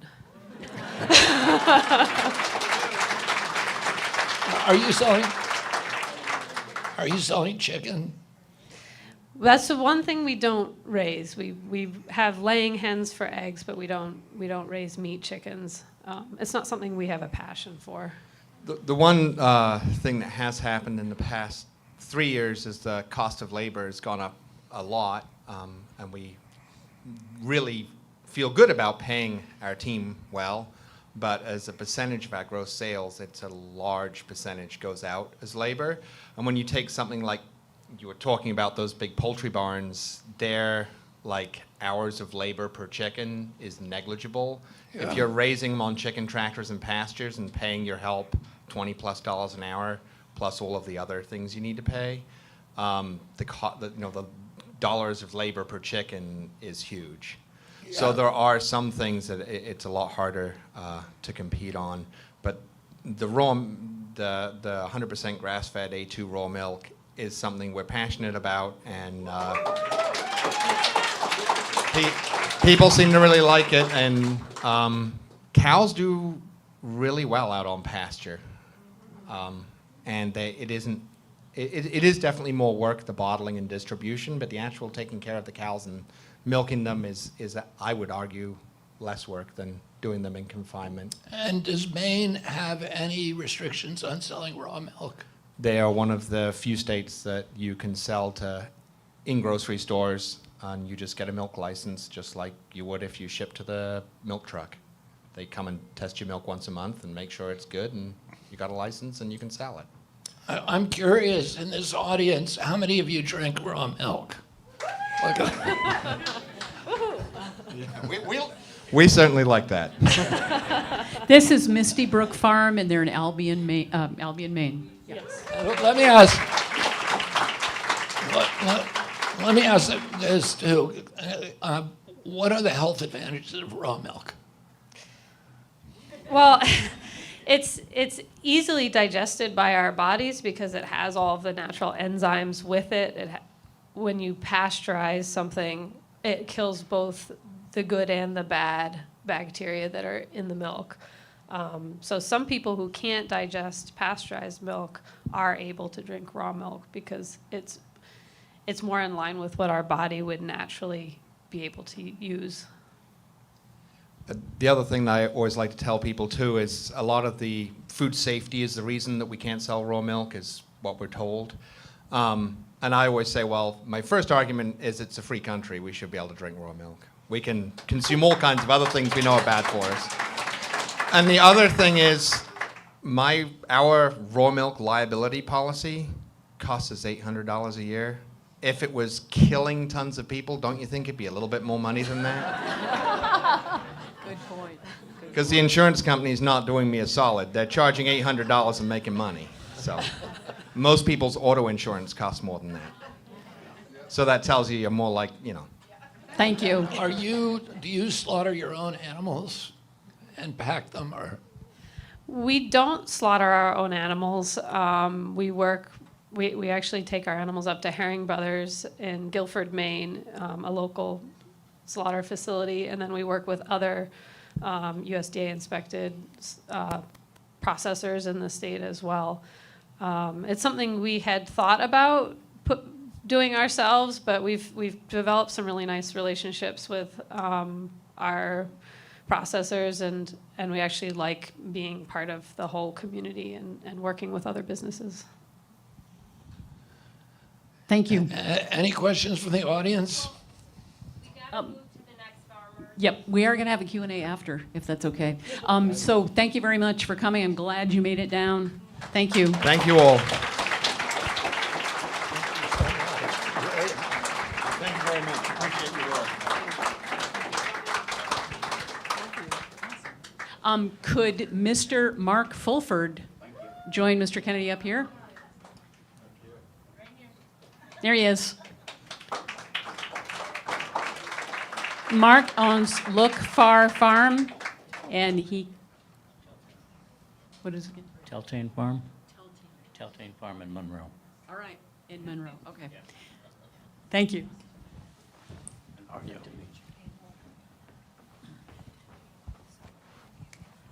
Hi, folks. Didn't think I'd ever be here. Don't really know what to say, but I don't have a big farm. I don't really raise livestock because I'm too busy putting out fires on other farms around the country. But I'm devoted to Maine. I've lived here and farmed here for 43 years now. And that's a long enough time to learn a few things. We used to be an organic farm, and when the organic label became Can you tell us what the name of your farm is? Teltain, T-E-L-T-A-N-E, Teltain Farm means first day of August. That's when stuff starts to get ripe. It's good, usually good hay and weather. The first apples are ripe. We grow a lot of fruit. But I like to grow anything I can possibly try and things I've been told that won't grow. So our farm is kind of a small guinea pig. We do grains, berries, fruit, row crop vegetables, and do crop trials for other farms and organizations from around the country. And I'd say probably half of my time is spent troubleshooting farms anywhere in the US and Puerto Rico. And I've learned a lot. I think I've learned more about farming by visiting other countries than farming in Maine, because a lot of those countries are farming with so few resources, and they also don't have the money to buy machinery and chemicals, and they farm by the seat of their pants, unless they've been taken over by a corporation like the pig farmers. But in Maine here, we have this colonialism problem, just like all the pig farmers do. We have the potato industry, where the farmers have been captive to 3 corporations. In Maine, it's 2.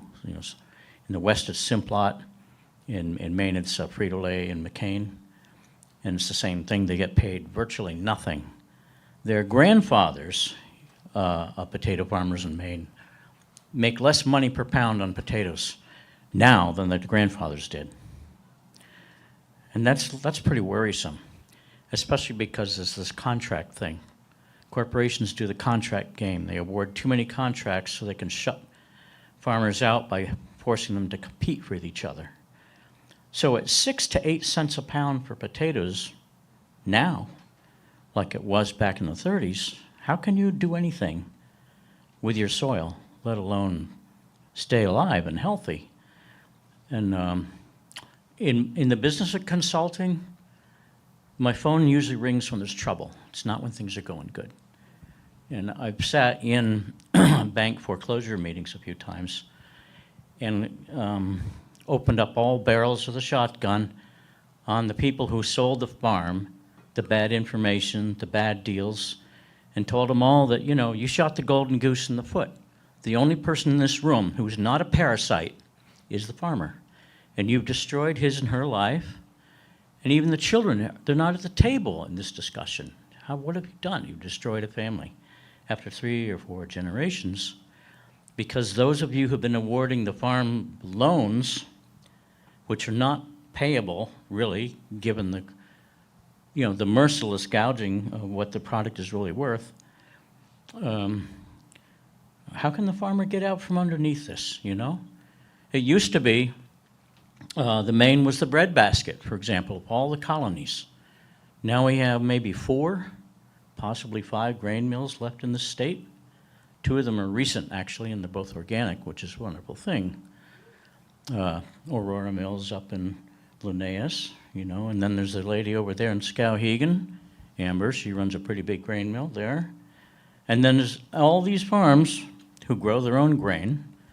God bless that, because that's really what this world was made with, farmers who took care of their own. And so I get called on a lot of questions. How do I deal with grain? I deal with a lot of grain growers actually in the Gulf states now, and they have all the same nightmares, all the same problems. And on the subject of PFAS and other things like that, every week there's calls. It's heartbreaking.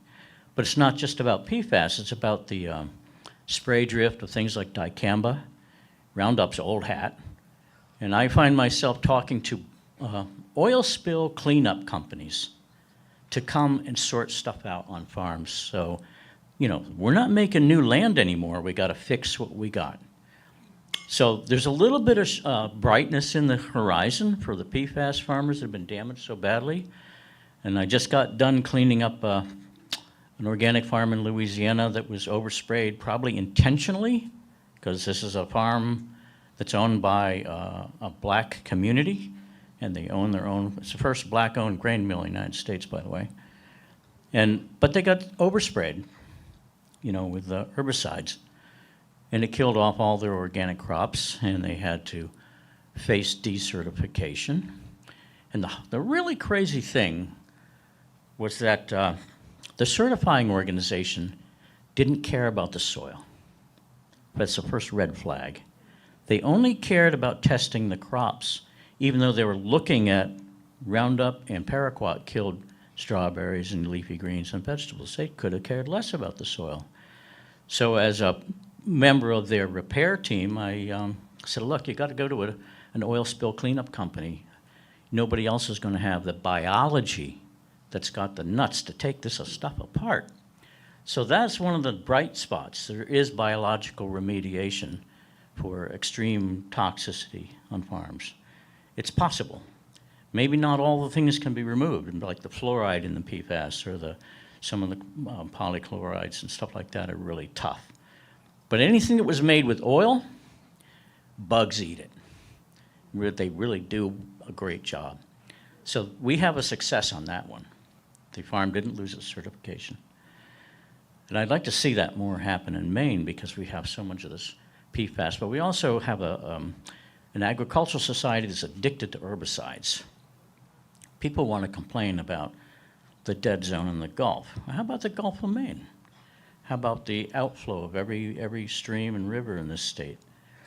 It's often been said to me by farmers in Aroostook County that we see ledges where there were deep soil fields because it all washed down the Aroostook River. And that started when Maine became an industrialized, colonialized farming community. When a corporation owned the farmer's family, all hope was lost. The soil suffered first because they couldn't pay back the soil. You lose the soil in any country, this country goes to war on its own people and on other countries because it's starving itself. So there's something to be said about this. The destruction of agriculture at the hands of corporations leads to war. It's in our history, if you care to study it. And farmers have been educated to make war on their land in order to survive financially. That's not a good thing. When I get to a farm, because I get a phone call, the first thing I want to make sure is the wife and all the children and any other relatives are in the room and in the field when we walk around, because it's always their lives too that are at stake. Usually it's not. Usually it's just one grumpy old farmer who's ready to take the head off the tractor dealer because his John Deere won't turn on. It's controlled by a satellite. So how many people know that? If you buy a tractor, don't get one with brains, please. I don't know. I'd love to take questions. I've got a lot of sore points about the pain that agriculture is in. I'm just so glad I live in Maine and I can farm in Maine. I can grow crops that are clean. I stopped certifying with the MAPCA because I felt like, okay, there's some good people there, but I don't want any kind of organization between me and how I relate to my soil and my plants. Thank you. Okay? I'm not trying to piss anybody off, but the important thing is it's another agency. If an agency is controlling how you farm, whether it sounds good or doesn't, you're in trouble. That means their mind is more important than your mind. They don't have a heart for your land. You have the heart for your land. So we don't have a big farm, but we could feed roughly between 10 and 20 families, and we cooperate with livestock people.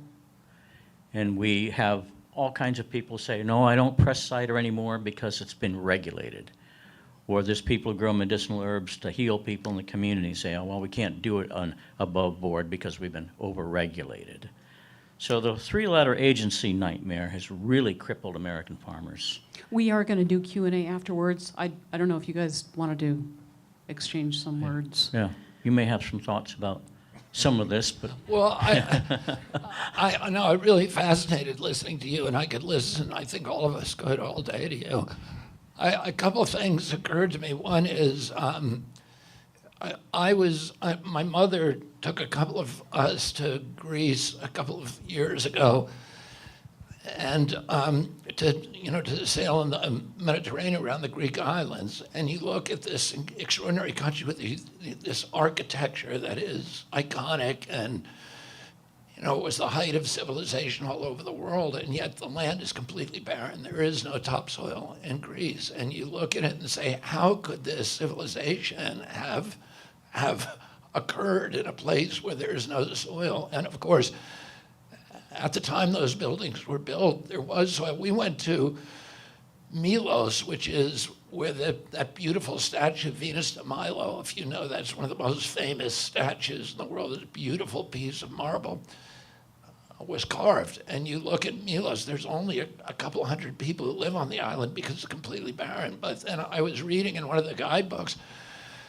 that at the time that statue was carved, there were 20,000 people on that island. And because it had topsoil. And the goats ate the roots from the grass, and all the topsoil washed off. So it was an agricultural mistake they made at that time. They didn't know they were, but they destroyed Greek civilization. And it occurred to me that it always depressed me to go to Greece, because I see all this product of human nature that was ultimately the product of abundance, and now the abundance is gone, and it has no, possibility of replicating. And the other thing I was thinking about, and again, it's not particularly relevant, what you're saying is much more interesting, but I'm representing 1,000 families in the Norfolk Southern in Columbiana County, Ohio, and East Palestine, whose lives were upended by the Norfolk Southern spill. And large parts of that county are Mennonite farms, and the Mennonites grow organic agriculture. And they have certified farms. And now, because of that explosion, there's dioxin on all those farms. And, as we heard before, once that happens, the farmers don't even want to test for it, because they know if that test comes back positive, their livelihood is now gone. And so we've put them in this terrible quandary. And dioxin is the most toxic chemical known in the universe to man that is not radioactive. A single molecule of dioxin can grow a tumor. And this stuff just poured down from the sky on all of these beautiful farms that made a living from organic agriculture. So we're all under a chemical attack in this country, and we need to start fighting back. Yeah, speaking of pouring down from the skies, I don't know if this subject really fits here, but I have seen it on the CHD website. We are sprayed aerially with chemicals, heavy metals, aluminum oxide, strontium, barium, and graphene oxide. I suggest you all do your homework and start looking up. People, pilots, some of them live in Maine, are paid incredible sums of money to poison us in the name of climate control. I ain't gonna pull no punches on this. These people are criminals. They're just the same thing as, say, 3M or Smithfield. They don't care. And that saturation of those metals which come down out of the sky, including surfactants and biological materials that are found in this stuff, this is no mystery anymore. And you can wear all the tin hats you want. But when there's censorship, wherever there is censorship, there is a conspiracy. Got it? And we can't afford that. So, sometimes I say, well, we can't change this from happening until we change leadership. Well, you can hunt down the pilots, you can hunt down the airports and the corporations, and you can sue them within an inch of their life for poisoning your lives and your families. You gotta find it. It's no different than the vaccine program. The same people are running that show. Okay?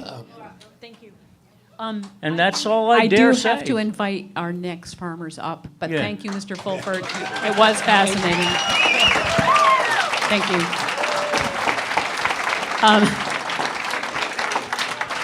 We're gonna run out of time, so thank you very much. Well, I'm not feeding back, am I? Now we're gonna hear from Andrea and Ron Wappler from Birch Star Farm.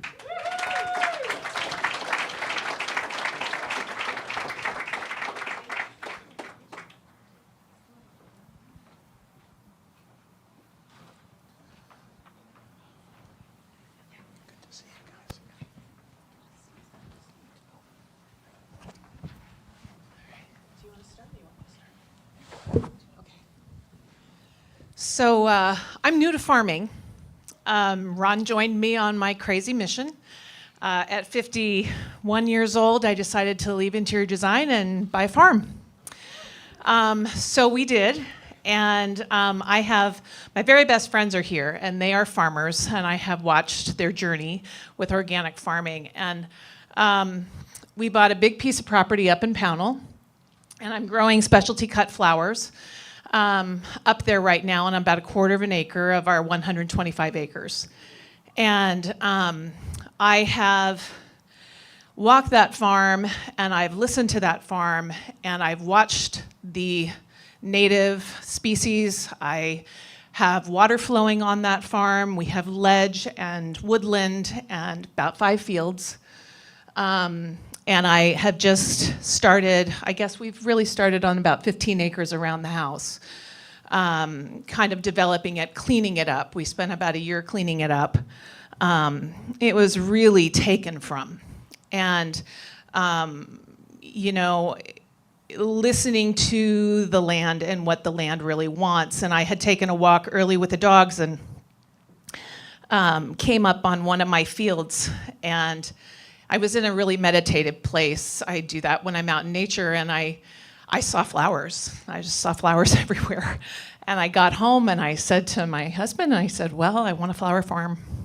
And he said, okay, let's do it. Let's figure out what we're gonna do, and let's do it.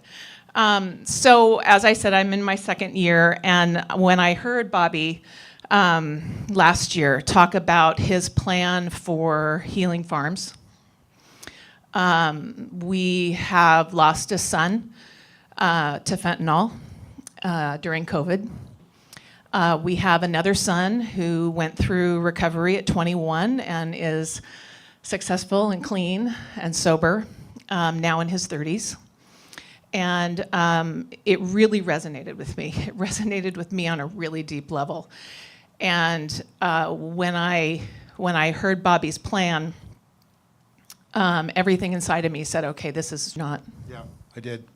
Like you said, it just resonated with the idea of healing farms and helping people in that way, getting them close to the land and, you know, getting rid of all the distractions and learning how to focus on themselves and their health and the health of the community and the health of the land just seems like the right thing to do. So it's something that I would love to be able to support if there's any way that I can. Sign us up. We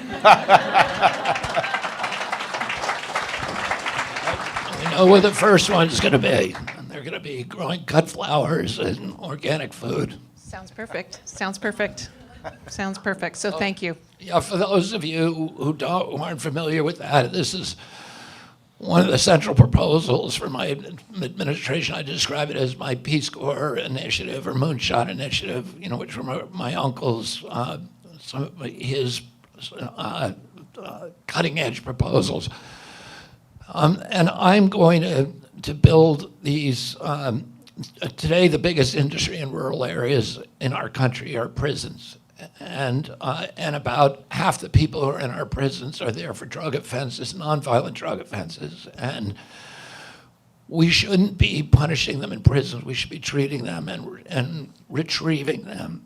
And we're losing now 107,000 kids this year to fentanyl overdoses. I lost a niece who was living with me, who was like a daughter to me during COVID. To overdose, and I've lost other family members to overdose as well, including one of my brothers. So this proposal is based upon a method that's used very successfully in Europe. I visited a farm over there called San Patrignano's in Italy. It has 2,000 kids working on it. They live there. There's no cell phones, no screens, no computers. They go for extended periods of time. It's all free. And they have a 5,000-acre vineyard. They make wine. They have a bakery. They make some of the best bread in Tuscany. They have a carpentry shop. They actually have stables and dog kennels where kids can train doing that. They have wallpaper factory. They make purses and other accessories for Prada, for De La Valle, for Gucci, for the biggest firms in Europe, very high quality stuff. They have master tradesmen there who teach kids trades. They apprentice under them. They teach basic trades like electricity, HVAC, carpentry, all of those things that our kids used to learn in school and that we don't teach anymore. And by the way, those are the professions that are going to survive AI. We used to think that AI was going to go after the blue-collar jobs, and it is going to go after the driving jobs, but it's going to go after the accountants, and it's going to go after lawyers, and it's going to go after creative people, artists, and my wife is an actor, and she just got off a lengthy strike, and it was all about AI, because they can now take her image and make a whole movie without getting her permission and without paying her. So, I mean, the capacity for musicians, all of these things, if we all are becoming familiar with how this is gonna, Elon Musk at first is gonna take our job, then it's gonna kill us.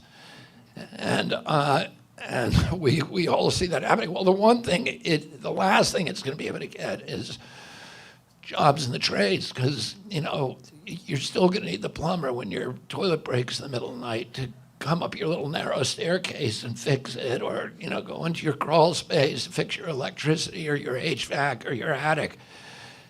And those are the jobs we're not teaching our kids anymore. And so we're going to teach those trades. I'm going to fund this by moving marijuana federally off Schedule 1. Right now, most states have marijuana is legal, but it is not legal federally. So if you own a dispensary, you can't pay federal taxes, and it's very difficult for you to manage your cash because of that. And there's a whole cottage industry by which marijuana or cannabis dispensaries manage their cash, and it's very, very difficult. And there's a lot of opportunities for robberies, et cetera, because they can't put it in a bank. And it doesn't make any sense. And I'm going to move it off of Schedule 1 and begin taxing it federally. And that's going to raise about $8.5 billion a year. I'm going to use that to support these creation of organic farms, of healing farms on places all over our country where our kids can go and where we can recover them, not only from illegal drug addiction like fentanyl and opiates and methadone, et cetera, but also from psychiatric drugs that so many of them are dependent on now.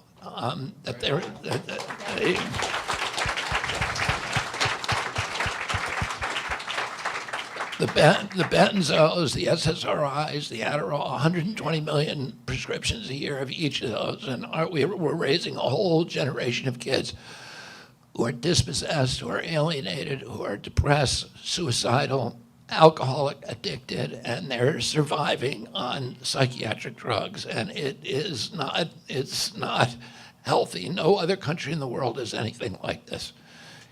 We are alone in doing this, and it's not a way to raise kids. We need to reclaim these kids. We spent trillions of dollars on wars, and the Vietnam War, we lost 56,000 people over 20 years. Well, we're losing 107,000 kids a year now, and we need to put the same commitment we do into war, to reclaiming them. And there's already a number of these places. I've been touring them on the campaign trail around this country. I was in one called The Other Side the other day in Utah. It's extraordinary.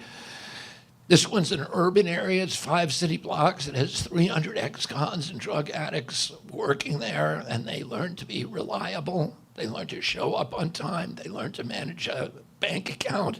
They learn to pay their bills.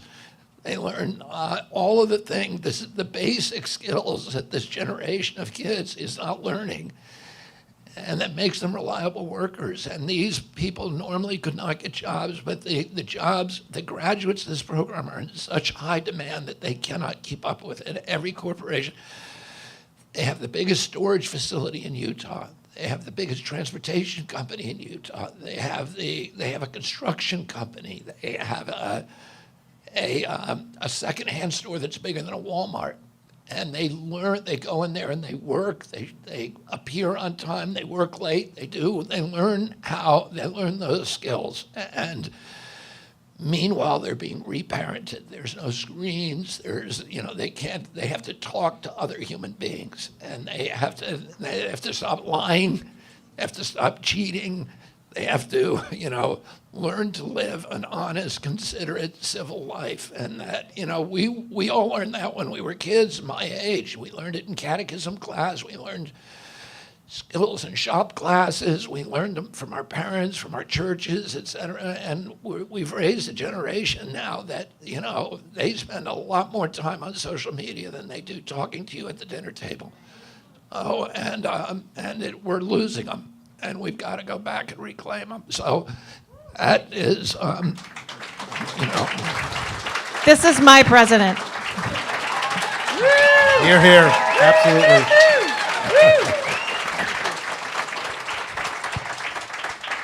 Thank you, Bobby. Thank you. I think we're good. We have, we're going to go to a Q&A, but I did want to say we have a lot of farmers here in the audience. Can you stand up if you're a farmer in Maine? These people are resources and people we should be doing business with.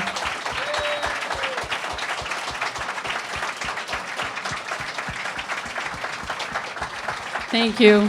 Thank you. I'm going to split the room with Kate for a Q&A. She's going to take, you want to take questions at the back half? And we have just a few minutes, and then we do a selfie line, right? Right, and questions are for, not for press, sorry, but for participants, volunteers, and the farmers. Questions are for participants and not press. You said too many words in a row. I didn't catch it. Thank you. Great, yeah, so questions are for volunteers and farmers, not for press, sorry, so make sure you stick with participants. Thank you.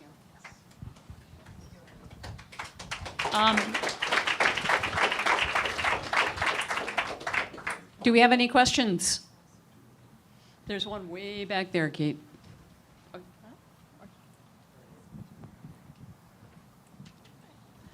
I wondered if, Robert, if you would talk a little bit about regenerative agriculture and your thoughts about that? About what? Regenerative agriculture? I mean, we spent a lot of time focusing on regenerative agriculture. Unfortunately, we have the USDA policies have been, you know, they've made a war on the soil. It's about commodity production rather than food production. The food today is highly processed. It is nutrient poor. It's nutrient impoverished, and it's destroying our soils. And you know, and regenerative agriculture is the saving our soils solves every problem that we have in our country. It solves the national debt. It solves, you know, all of the health issues that we have in our country, which is the biggest economic issue now. We're spending $4.3 trillion on chronic disease. Climate, the most important thing you can do for climate, and it's the thing that nobody's going to fight you on. You know, if you want to put turbines offshore, you're going to get in a fist fight with somebody, right? And charge 33 cents a kilowatt hour for, you know, for electricity, and you know, and kill the whales and destroy the fishery. You're going to get in a fist fight. So, but BlackRock makes money, and they own the Congress, and they're going to, you know, get the subsidies. So, but it's dividing us. If you talk about the soils, I don't care if you're Republican or Democrat, everybody wants to take care of the soil. Everybody wants that, and that's what we ought to be doing. And there's so many beautiful things that farmers are doing all over this country. We talk to farmers in every state, and the stuff that they're doing, the innovation, it's so exciting. You know, the thing about this country is we are in worse shape than we've ever been right now.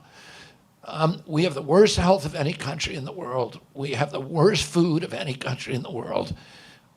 We have we have the highest debt, $34 trillion in debt that's destroying us. And we're destroying small business. We have a war on small business in this country. But the good thing is that we have a resilience and a capacity to solve those problems. We have the best entrepreneurs of any country in the world. And you know, a lot of politicians come and say, oh, we're the greatest country in the world. This is true. If you go anywhere in the world, There's no entrepreneurial class like there is in the United States. The things that people are doing, the confidence people have in their entrepreneurial opportunities and abilities, there's nothing like it except in this country, and everybody knows that. We have the worst health, but we have the best doctors in the world here. This whole new explosion, revolution of alternative medicine, integrative medicine doctors, naturopaths, chiropractors, all these doctors who are actually reclaiming health. And there's nothing like this anywhere else in the world. It's here is where the cutting edge of that kind of research. We have the worst farm policy in the world, the worst food in the world, but we have the best farmers in the world. There are people doing stuff in this country, and we meet them every day that nobody else knows how to do. And, you know, a lot of the dry farm agriculture that I see in the Southwest that came from the Native American communities, and, you know, it was 20,000 years they've been using it. And and then the regenerative agriculture that I see in the Amish communities and Mennonite communities, and then just farmers all over this country who are using these methodologies to restore the soil, to restore the microbiomes in the soil, and then give us really nutrient-rich food and good organic food is incredible. And you know, we're in a battle with the food processors who are poisoning us. The same, you know, when I was early in my career, I was at Riverkeeper.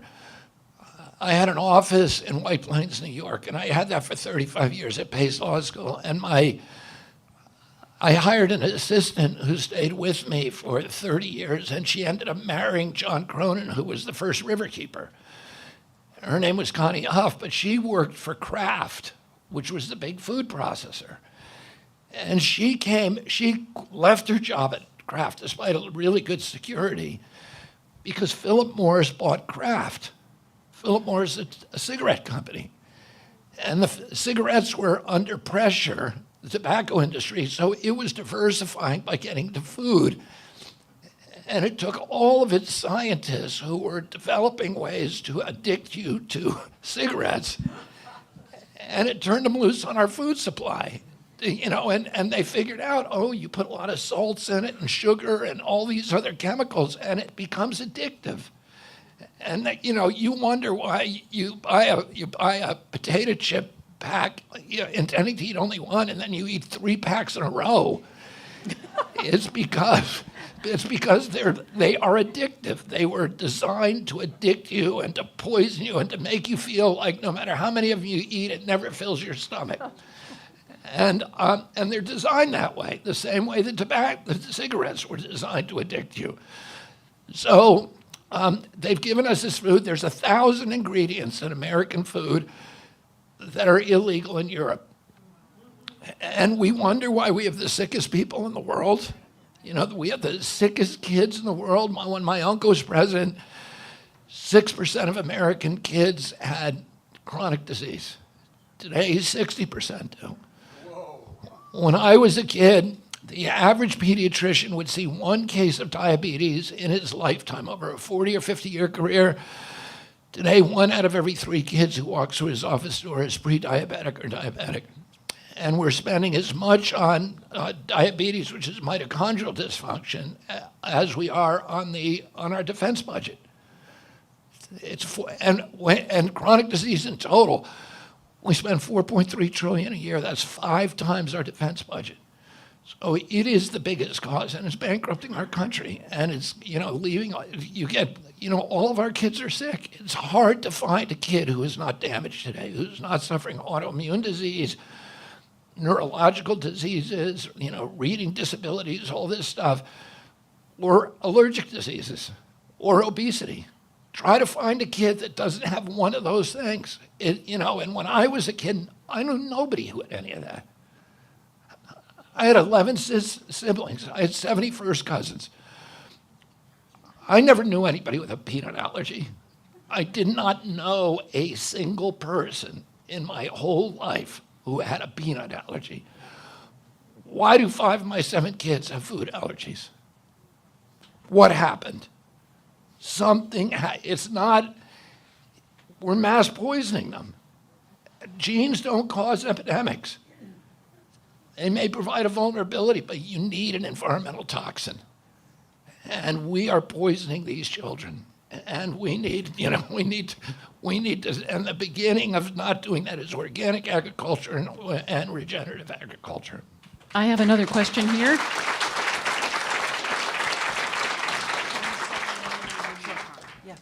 Hi, Holly Arbuckle. My husband, John Arbuckle, and I have a farm called Singing Pastures. It's a regenerative farm in Newcastle. And John is a 9th generation farmer. Not from Maine, other places, but still 9 generations. So staying in the game. So I have 2 questions, so you can choose what you want to answer. First, I just wanted to say that I feel like you're talking to me tonight, and I just want to thank you from a really emotional place to feel so connected to somebody. I don't know a single person that's voting for Biden because they really are excited about them. And I just want to say, I don't know, I'm not the only one. We are emotionally moved to feel like somebody's telling us the truth. So thank you. Okay. All right, and 2 hard questions, okay? Question number 1. So we've been involved in regenerative agriculture and studied with a lot of the people that you have learned from, like Will Harris, Gabe Brown, a lot of the big names, Savory Institute. I've done a lot of traveling and talking to people about all of these issues and how we change the system. One thing that really gets me is I was talking to somebody who worked for a nonprofit who was dealing with chemicals in DC. And he said, the first time we won a big lawsuit against this chemical company and we were gonna get it taken out, we were all like, woohoo, but what we didn't realize is that it's whack-a-mole. So what they do is they will make some tiny change, right? Repatent it under a new name. So you have a herbicide and you go from calling it Roundup and glyphosate, and now you call it green goodness, right? And then they re-put it out. So the first question is gonna be, how do we deal with the whack-a-mole problem? The second question is economic. Right now, to the best of my knowledge, on small farms, small and medium farms in America, 80% of income comes from off-farm. So he's working, she's working, whatever the combination of the family. Maine is a little bit better than that. We're at about 50% partly because we have this thriving summer population that comes in and is willing to pay more money for food, right? So that's awesome. But what I'm recognizing is that we're livestock, we're never gonna beat the factory farms on price point. And right now the subsidy system, which a lot of people believe is giving money to those factory farms, it's really crop insurance is what's happening. And not everybody even understands what the subsidy system is. And it's complicated on purpose. But how do you see economically changing things for farmers so you could say, support at least 2 people with a middle-class income, which I think would make it viable.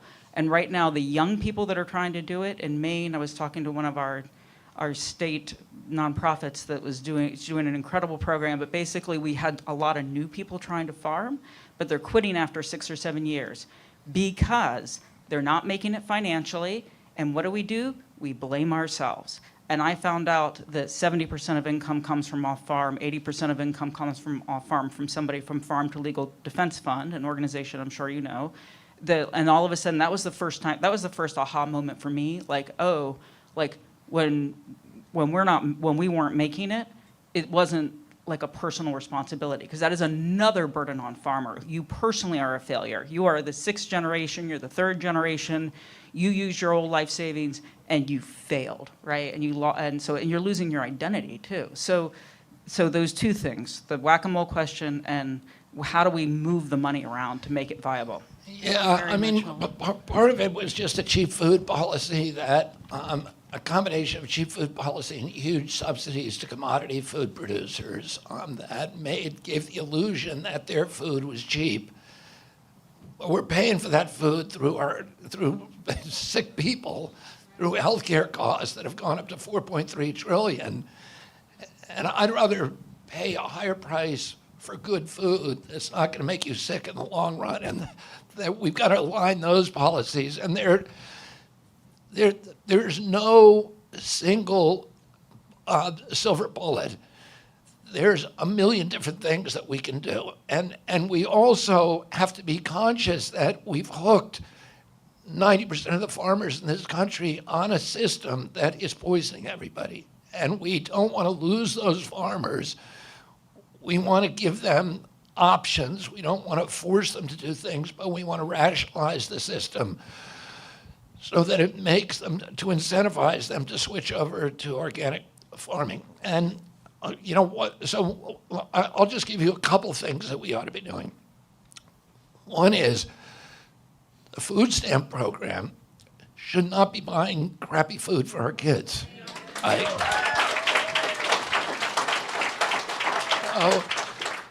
Right now, 10% of our food stamps is going for sugar drinks, for Coca-Cola and Pepsi and all this. And it's just poisoning. That's why those 1 out of every 3 kids is pre-diabetic and diabetic, because we're addicting them to poison when they're little. And the cancer rates are blowing up, and sugar, of course, is directly related to that. And we need to change. We need to incentivize people to eat well instead of medicating them once we poison them, and have the pharmaceutical industry and the food processors in a conspiracy with USDA and NIH and FDA to poison us, and everybody gets rich on it. Instead of medicating people, we need to feed them real food, because food is medicine. And then the crop insurance is another way, is another incentive. There's all these perverse incentives. The fact that they're allowed to dump waste, that factory farms can dump waste without treating it, that's an incentive, and it's illegal. It's a subsidy. Environmental injury is a subsidy. So we need to force those factory farms to internalize those subsidies. If they actually had to compete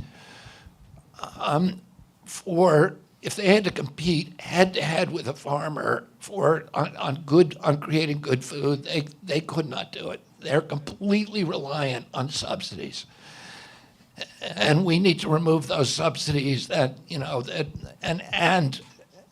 I'm going to do is, first of all, I'm going to have a USDA, an agricultural secretary from your community, right? And I'm going to have, and I personally am going to be involved in it, and in just soliciting farmers for ideas about how to ease our whole system into organic agriculture. We need to do it gently. You can't, wipe people out who are completely dependent on chemical agriculture. But you need to do it gently. One of the guys I follow who's wonderful is John Kemp. And we need people like that talking, to amplify their voices so every farm in the country is hearing them, and that the USDA is employing people like that to preach the gospel and to help people, to teach them how, okay, let's do crop testing, let's do 2 rows, and this one's organic, and this one we're treating with nutrients, and this row we're treating with herbicides and Roundup and neonicotinoids and atrazine and all this stuff, and see which one does better. See where you're getting more yield per acre. And John Kemp will tell you, I get much more yield per acre with a fraction of the inputs from the organic agriculture. And he was a chemical salesman. His father ran the biggest chemical business in that Ohio county. They spent generations selling farm chemicals, and they made a transformation because they saw what was happening. And now he's, one of the most successful regenerative agriculture advocates in the world. Oh, I want to bring those people into the Department of Agriculture and just get ideas for every day, new ideas about, let's try all different kinds of things to make it, to make American food the best food in the world again. I've got to switch back to Kate to see if she has a question back there. Do you have somebody, Kate? Yeah, I've got Ron back here. You talk about regenerative farming and using them as rehab facilities. We have regenerative farming here, and we certainly have nonviolent criminals. How can we start now and marry the two together? It's right before us, so I would like to see that. How do we start now? Yes, because we have both conditions, and it's just well, a matter you're of... doing it, man, because you got 600 signatures.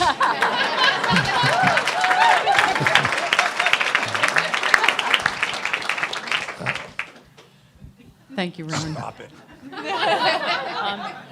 I have a question down here, and then if you guys want selfies, we've got to stop with the questions. Thank you, Bobby, for being here. Thank you, everyone. I'm one of the volunteers here in Maine, and I'm also a functional medicine practitioner and nutritionist. And so going along with your question is, you know, I see people daily where they want to eat well, they want to do the right thing, they want to get the best food that they could possibly get, but it's really expensive. And so, yes, we need to pay our farmers really well. They need to be able to make a living. But how are we going to make food, healthy food that nourishes people from the inside out on a cellular level? How are we going to make this affordable to the average American? Yeah, I mean, like I said, I think we got in the 50s and 60s, we developed a cheap food policy in this country, where the food that you're buying at the grocery store has the illusion of being cheap. We're paying for it later with health insurance, and, you know, with the biggest health bills in the world. And so, my job would not be to make food cheaper. My job would to be able to pay farmers to stay in business. We need family farmers in this country. And we need them because they're the basis of our democracy. We need them because they care about the soils. We want them so that they're not commoditizing our landscapes, that they're caring for it, nurturing it, and being stewards of those landscapes. And you have to pay them for their food. If there's food shortages in this country, then because of that, then we need programs that will do that. Instead of having a national health care program that pays on the back end, let's have a national food program that shifts those costs to the front end so that people don't have to get sick. But that we're making sure that people can eat because they can afford food, but we need to pay the true cost of food. The true cost of food is not what you're paying at the grocery store. There's the true costs happen later on when that food makes you sick. And it happens before, when all the subsidies are paying in that you're paying out of a different pocket. You're paying taxes that pay the crop insurance that make that food seem to be cheap, but it's not. And I'd rather pay for the food than pay the upfront subsidies and the back-end healthcare costs. Let's figure out a way to pay for the food, but allow the farmers to make enough on their food so that we can keep them on the land.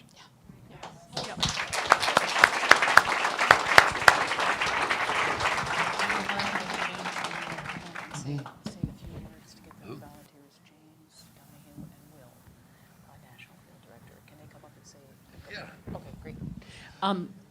Before we switch to the selfie thing, Will Boothby and James Donahue are leading up the charge for this next phase of the campaign, door knocking, canvassing, calling, and they have a plan, and they want to speak to you. Thank you, everyone, for coming tonight. I'm the state director for Maine. This is Will, our national field director. He's also a Mainer. Nice to meet you all. So, obviously, we all want to get Mr. Kennedy elected president, don't we? The way we're going to do that is by making phone calls and knocking on doors. And we have a huge initiative this Saturday. We're all going to get out there and canvass. We've got stuff happening in Bangor, Portland, Biddeford, Westbrook, and one other that I can't remember, Lewiston. We're going to have Lewiston. I told James I want 150 people out on Saturday, and we got 150 people here. Yeah. So that's the way to win this election. That's how we have to do it. That's how grassroots campaigns are won. It's old-fashioned door knocking, talking to people. So we hope to see you out there. There's sign-ups on kennedy24.com/events. If you click on Maine, you'll find all the shifts are listed there. We have some great canvas captains that will hook you up. That's right. And for those that haven't canvassed before, James runs a great weekly meeting that can be, I think it's Wednesday evening. Yeah, tomorrow night we have a meeting on Zoom. Yeah. And he sends out an email that you all obviously received because you're here today. So I see a lot of RSVPs already, new ones, so that's fantastic. So thanks everybody for coming, and let's get him elected president.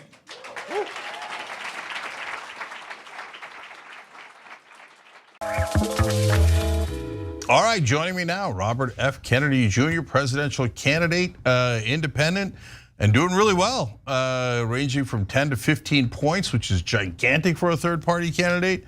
Bobby, welcome. Good to see you. Cenk, thanks for having me on the show. It's good to be back with you.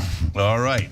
So, look, we're going to give you a fair hearing here, unlike the rest of the media. So we agree on some things, as you know. We disagree on some things, as you know.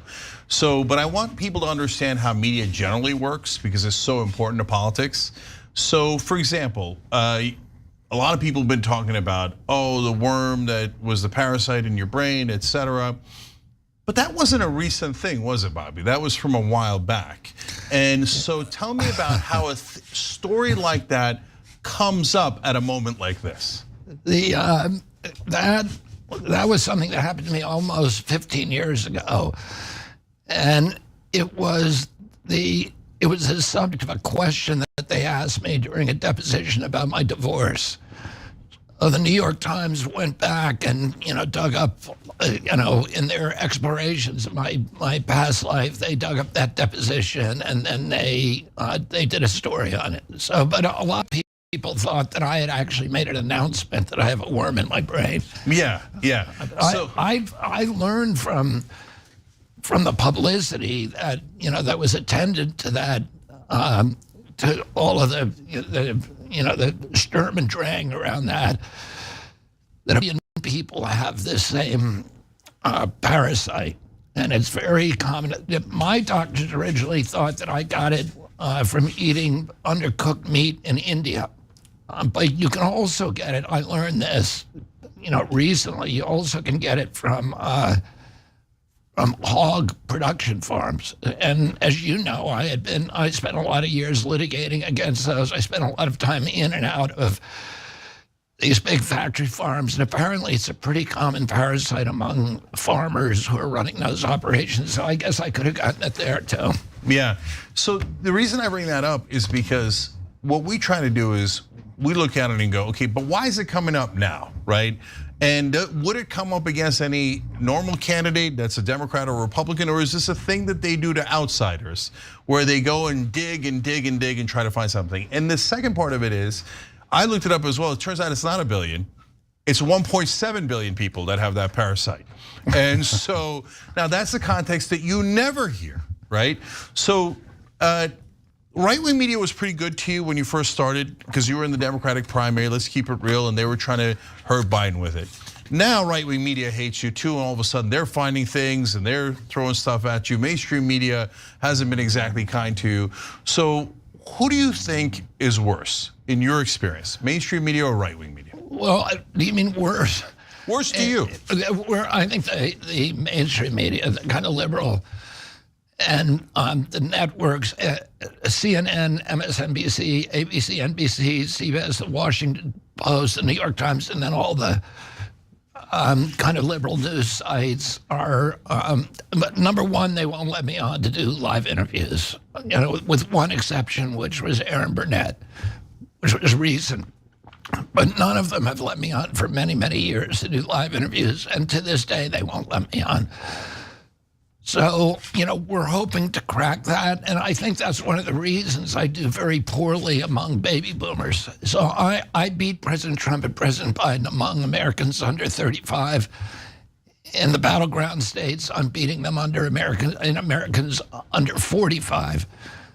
I'm beating them among independent voters, which are now the biggest demographic. This is the first presidential election in history where self-identified independents outnumber Republicans or Democrats. Self-identified independents represent about 43% of the voting bloc, whereas Democrats are 27, Republicans are 27. And I think one of the reasons that I do so well among independents and young people is because they're getting their news from long-form interviews. They're looking at alternative news sites. I asked my son Connor recently, and Connor's 28 and very well informed, went to great schools and was very curious. And I asked him, have you ever seen a television news show, like an evening news show? And he went, nope.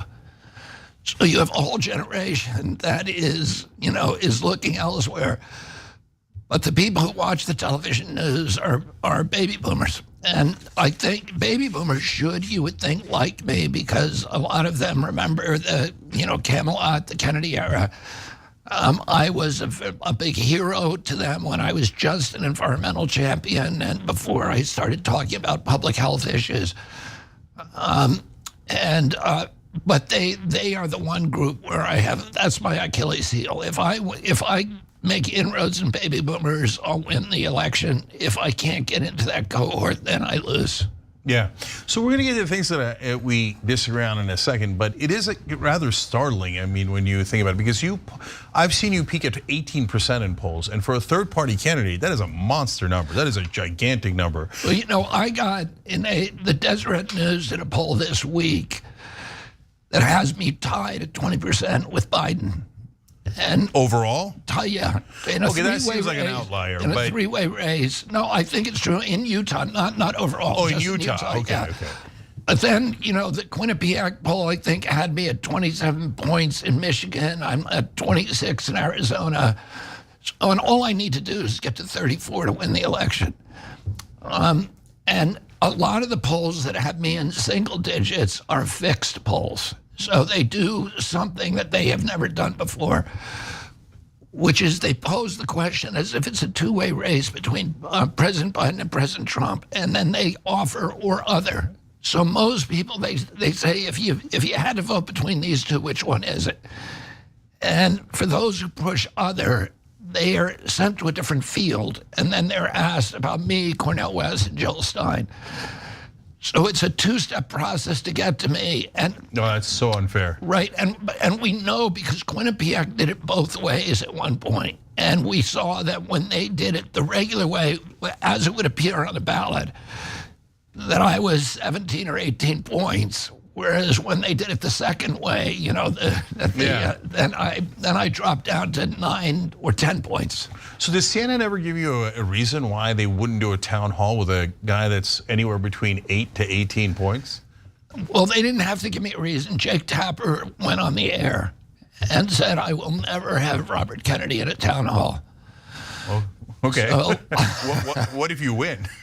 I don't know. And then is he going to have a town hall? But actually, it's interesting because this week, Anderson Cooper, who and I've been very critical of Anderson Cooper during the pandemic and during the lockdowns, and I know that he and I knew each other over time, kind of acquaintances, and had a decent relationship. But he's been very, very antagonistic toward me.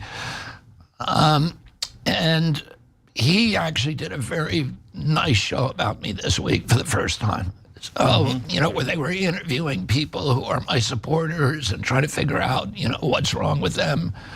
Do they have a worm in their brain? What's wrong with them? Okay, see, look, I don't mind people not liking you, and I don't mind people voting against you, as long as they know what they're actually voting for.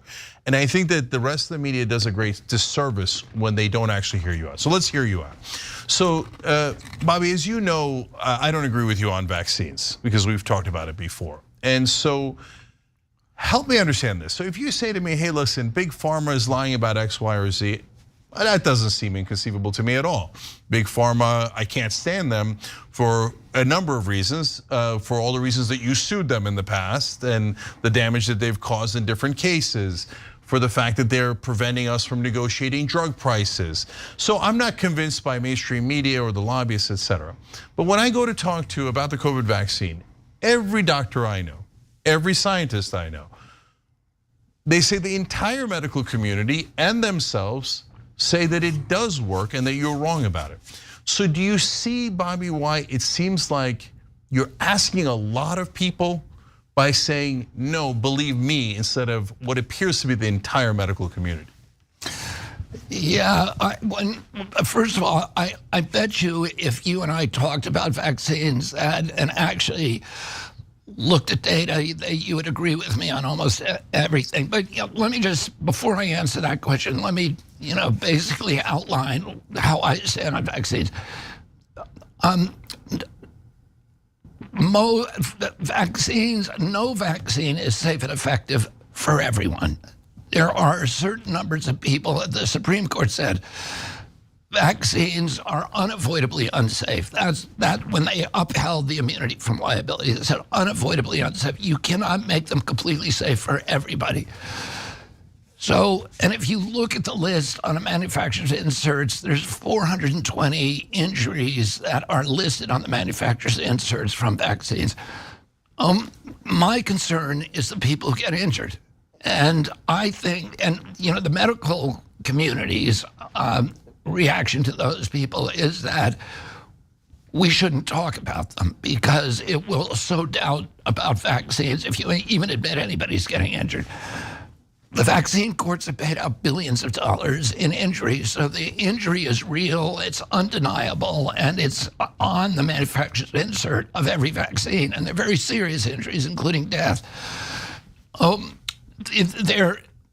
Whether they're rare or not, I think we should be able to talk about them. There are kids with rare cancers, and we talk about them. And if somebody has a vaccine injury, we ought to be able to, and the scientists and doctors who are treating them ought to be given a fair hearing. And that's really where I come down. I think we should have good science, and we all should have informed consent, which means everybody knows we have really good science that tells us all the answers about efficacy and safety. Everybody knows what the side effects are, and you can make an informed choice about it, and we shouldn't be mandating them to people. That's really, if you love your vaccines, I'm not going to take them away from you. I'm just going to give you good science, and I'm going to try to make them as safe as possible. Now, you pointed out the pharmaceutical industry is not a trustworthy industry. It's a criminal cartel, and I don't say that lightly.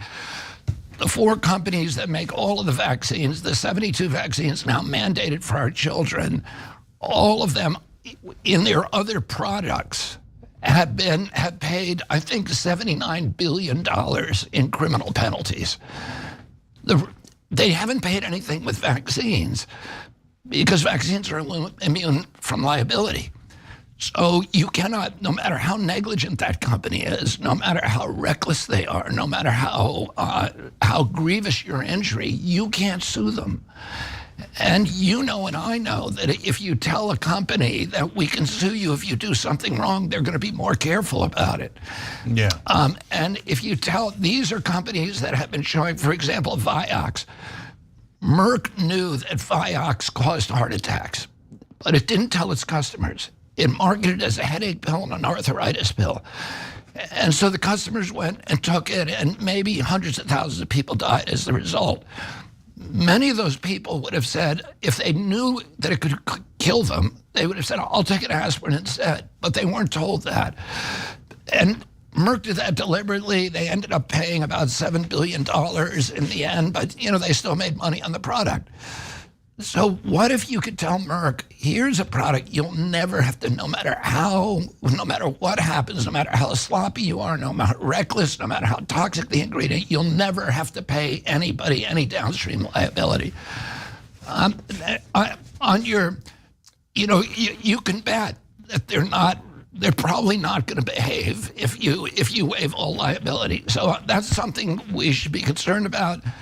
But as president, what I would do is I would get rid of that immunity. I would lift the immunity and make them accountable and make them responsible, because that's the only way to ensure the safety of this product.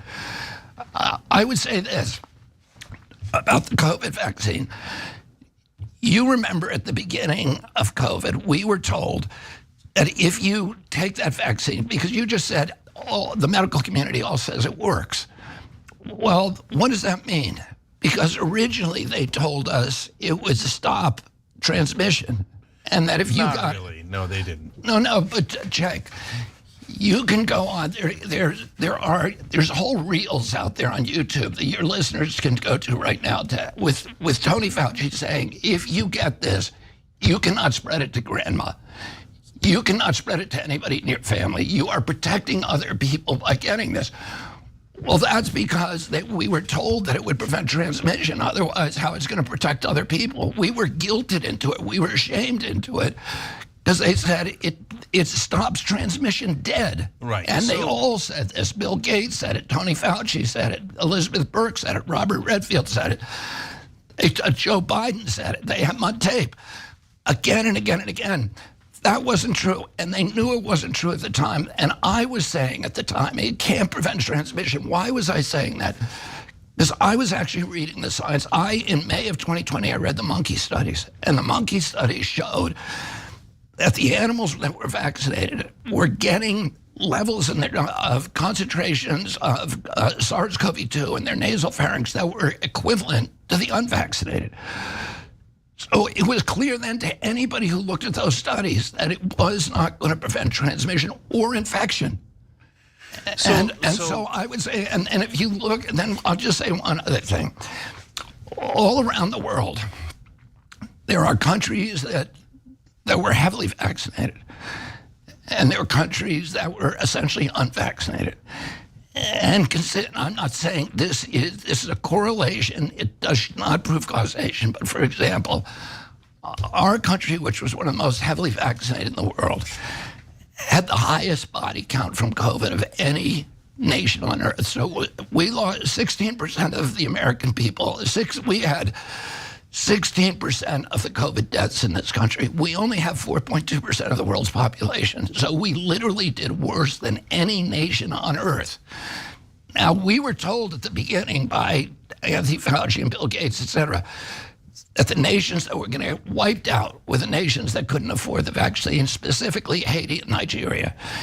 Haiti had a 1.3% vaccination rate, and the death rate from COVID was 14 people per million population. Our death rate, American blacks, 3,000 per million population. In Nigeria, right, but 1.4. Now, that doesn't mean the vaccine had anything to do with it. But what it means is it's something we should be studying. But Bobby, look, let me just jump in. So number one, if you say, hey, let's study it, of course. I don't think any rational. No, but I don't think that's all you're saying, though. Hold on. So I think almost all rational people, including scientists and doctors, certainly say study it, of course, right? If you say, hey, the medical community said some things that were wrong at different times, like for example, Dr. Fauci said you don't need to wear masks in the beginning. Then later they changed it to you do have to wear masks. You lose faith with people when you do that. But it's relatively easy for someone like us that care about the news to suss out those things. I said that doesn't make any sense when they said, oh, a virus broke out right next to a virology lab, but it didn't come from the lab. That doesn't make sense. But at the same time, when I'm not the expert on it, you say that you are an expert on it. I can't debate you like on every single thing on Nigeria. So I do know there's a ton of factors. It might depend on the density of the population as opposed to the vaccine. And the age of the population. Right, and then you see countries like Sweden that gave up on their experiment of not sequestering people, right? So they were out and open, and then their COVID rate was out of control, and they had to bring people back in. They ended up having the lowest COVID rate in Europe. So there's a lot of data, et cetera, right? Yeah. So, but sometimes you do have to make things mandatory. I'm not saying every time, right? And that's a tough judgment call. So for example, on some vaccines, polio, smallpox, others, you might have to make it mandatory. George Washington made it mandatory for his army. He lost a third of his army, but won the war. And if he hadn't done that, if he hadn't made it mandatory, we're probably still living under England right now. So there are some circumstances where mandatory does make sense. So the main question is, for people who like your other policies, if the scientists and the doctors come in and say, Bobby, this one has to be mandatory. Here's the reasons why, here's all the data, et cetera. Are you going to listen to them? Listen, under some extreme circumstance, I may look at that and say this is so obvious, but the problem is you have a medical cartel that is tied inextricably to the pharmaceutical industry and is more concerned with promoting the mercantile interests of the pharmaceutical companies than in public health, and they've shown that again and again and again. So listen, if you have a product that clearly works and there's a disease with a high infection rate, people are going to line up to take that product. I would leave it to the individual. I wouldn't say that that the government should ever be mandating a medical product to, that you're going to do to your body. And we all agreed that after World War II, with we signed the Nuremberg Code, there were trials just for doctors. At the end, they were called the doctor trials at Nuremberg, because the medical community was so badly behaved in the Third Reich. But you don't think that's what's happening with doctors in America? I mean, how is every doctor I know saying you're wrong? You think they're all wrong? Well, first of all, there's, I think, 76,000 doctors have signed a petition essentially supporting my position. So it's not every doctor. Okay, not every, that's fair, but definitely a very small minority of doctors.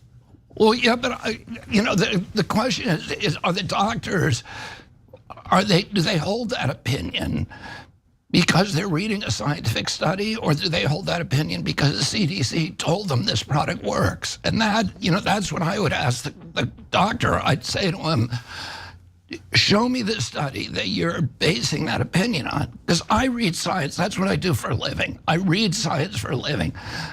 I've tried something like 500 cases. Almost all of them involve scientific controversies. And my job is to deconstruct science and cross-examine and direct examine witnesses and find out whether they really are basing their opinion on something that is factual and is solid. So, and I think a lot of times doctors and the medical profession, they're so busy, they're not actually going out and reading the science. They're taking the word of CDC. This works, this product works. You should be recommending it. The AAP, the American Association of Pediatrics, makes these recommendations and establishes medical care protocols, but they get about 80% of their money from pharmaceutical companies.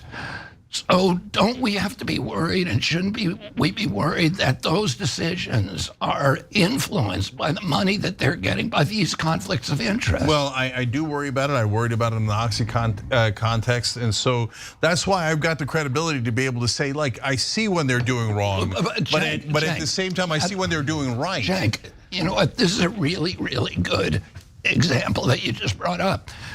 OxyContin. Every doctor in America was prescribing OxyContin and telling their patients it's not addictive. Why? Because FDA lied. It colluded with Purdue and the other pharmaceutical companies to lie to the American public to make billions. That is a good example, because you're right about that. And it wasn't every doctor, but it was too many doctors. And then they set up junkets to get the doctors to Vegas and have a good time, and the vaccine companies do the exact same thing. No, I hear you on that, brother. But what happened with Oxy was eventually the doctors said, no, this isn't right. No. This isn't Eventually, right. what happened is there was litigation. And the litigation woke the doctors up. I'm in favor of the litigation. Right, I'm in favor of all the work that you've done in the past on that front. Right, but the doctors now do say, oh, it's definitely addictive. But they've never said that about the vaccines that you complain about. And it's not just COVID, it goes back 20 years. Cenk, this is what I'm saying. They changed their mind because of the litigation. All the discovery that came about because of that became public because of that litigation. What if you could never sue those companies? The doctors would still be writing those prescriptions. With vaccines, you cannot sue them. So they can keep all those documents secret. So imagine it's the same companies, it's the exact same companies, but with vaccines, they cannot be sued. Yeah, I think that there's a way to thread the needle where you could do a lawsuit maybe after some period of emergency has passed, etc. You can't. Believe me. I know we can't today. But there's hundreds and hundreds of lawyers that have been trying to figure this out that have injured clients. And you cannot sue these companies. Right. So let's go to the environment, because you've done a lot of litigation in the past, and that's part of why you were considered on the left. And someone who the press celebrated as on the left, etc. You sued DuPont a couple of times, won an enormous number of cases. So on environmental regulation, you have been terrific in the past and in climate change. So tell me if I'm getting this wrong, but right now you say that you're criticizing green energy subsidies, you're for more oil drilling, and you are against the ban on fracking, and you're supporting free market solutions to the climate crisis. So that doesn't sound like it jives with what I knew in the past. Am I getting that any of those facts wrong? Yeah, you're getting those facts wrong. But if you go back and look at my speeches from 40 years ago, I always said the answer ultimately to environmental injury is free market capitalism. And we don't have that in our country. We have corporate crony capitalism.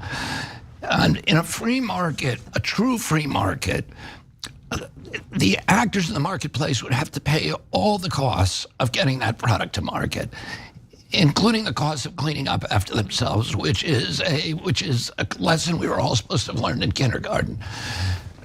But they don't have to do that because they're allowed by corruption and by control of the corporate control, the merger of state and corporate power, to externalize those costs and to get subsidies. And subsidies are a violation of the free market. So the carbon industry gets $5.2 trillion in subsidies every year, $5.2 trillion. That's why green energy is not competing against them. What I would do is end those subsidies to carbon. And in a true free market, a true free market promotes efficiency. And efficiency means the elimination of waste, and pollution is waste. In a true free market, you can't make yourself rich without making your neighbors rich and without enriching your community. What polluters do is they make themselves rich by making everybody else poor. They raise standards of living for themselves by lowering quality of life for everybody else, and they do that by escaping the discipline of the free market. You show me a polluter, I'll show you a subsidy. I'll show you a fat cat using political clout to escape the discipline of the free market and force the public to pay his production costs. So, but let's dive into something that's really important there, though. Yeah. So I agree with you on all of that. In fact, it's going to lead in a moment to something we massively agree on corporate influence in politics. But help me understand this part. So when you say support free market solutions, if that means, okay, well, let's just let the market sort it out, well, that's one thing. If it means, hey, listen, you guys cause climate change, I'm going to make you pay for climate change. So hurricane hits Louisiana, that's an externality of your product, and I'm going to make you pay for it. Well, that's a different thing, right? And so which one do you mean? Well, I mean that they should pay for their environmental externalities. I would not, it's problematical to me to use, at this point, to hold them accountable for climate change. But I don't think that you need to, because there's so many other externalized costs that are associated with carbon. And let me give you a few examples. And if the industry had to pay those costs, it could not compete. For example, right now, I spend 15 years of my life as a partner in the biggest green tech venture capital firm in the world. It's called Vantage Point. We were the biggest and first investors in Tesla. We built, and I was personally involved with building the biggest solar thermal plant in our country. I was involved in building the biggest PVC plant, solar PVC in North America. I was deeply involved. And I know what the costs are. The cost today of building a solar plant is about $1 billion a gigawatt. The cost of building a wind is about $1.1 billion a gigawatt. The cost of building a coal plant is $3.6 billion. And when you build a wind or solar plant, it's free energy forever. When you build that coal plant, now you got to go cut down the Appalachian Mountains. They've buried 2,200 miles of rivers and streams, which is all illegal. That cost should have been internalized. You have to burn the coal. That puts mercury in the environment. Every freshwater fish in our country is now contaminated with mercury. They should have to externalize that cost. There's $500 billion a year in respiratory injuries from ozone and particulates. They should have to internalize those costs. Acid rain has now destroyed the forest cover on the high peaks of the Appalachian from Georgia to northern Quebec. It's sterilized 1 out of every 5 lakes in the Adirondacks where I grew up. They should have to internalize those costs. If they had to internalize those costs, you wouldn't be paying 16 cents a kilowatt hour for coal burning energy. You'd be paying $3 and $4 and coal could never compete against more efficient forms of generation. Oh, but now if you talk, I'm trying, one of the objectives of my campaign is to end the polarization, the division. The environment should be a unifying issue, and it can be if you talk about it right. If your solutions are aligned, everybody in this country, Republicans, Democrats, want clean water. They want clean air. They want to get rid of the toxics that are poisoning their children, their environment. When we did the protests in Flint, Michigan over the lead crisis, we had Hell's Angels standing shoulder to shoulder with urban blacks. When we went to Standing Rock, we had union people, we had business people, Republicans, Democrats, all flocked into Standing Rock because we didn't sell it as a climate issue. We sold it as protecting a sacred place, and every American wants that. So, if you want to just talk about climate, Jack, you're going to have a fist fight every time. But if you talk about habitat protection, if you talk about clean air, clean water, saving our aquifers, improving our food supply, these issues unite everybody. There are no such thing as Republican or Democratic children. Everybody wants their kids to have a clean environment. And so that's what I focus on rather than focusing on explicitly climate. And this is not new to this presidential election. I learned this 30 years ago when I was working for Waterkeeper, and people, I was talking to working people whose livelihoods depended on a clean environment. If I talked about climate, their eyes glazed over. If you talk about clean water, they're saying we're going to go to the barricades with you. We're going to die on this hill. So, Bobby, one last thing on this. I understand all that, and I appreciate the framing that you're putting behind it. I get the value of that framing, the correct framing. And I get that not only did you sue people to effectuate this kind of change and win, I get that you got arrested for protesting Keystone XL pipeline. I get all that. And I spent a whole summer in maximum security prison in Puerto Rico for suing the Navy to stop the bombing of Vieques for water and air pollution. Yeah, that's right. That's all correct. But one thing I want to make clear though is because, again, the devil's in the details here.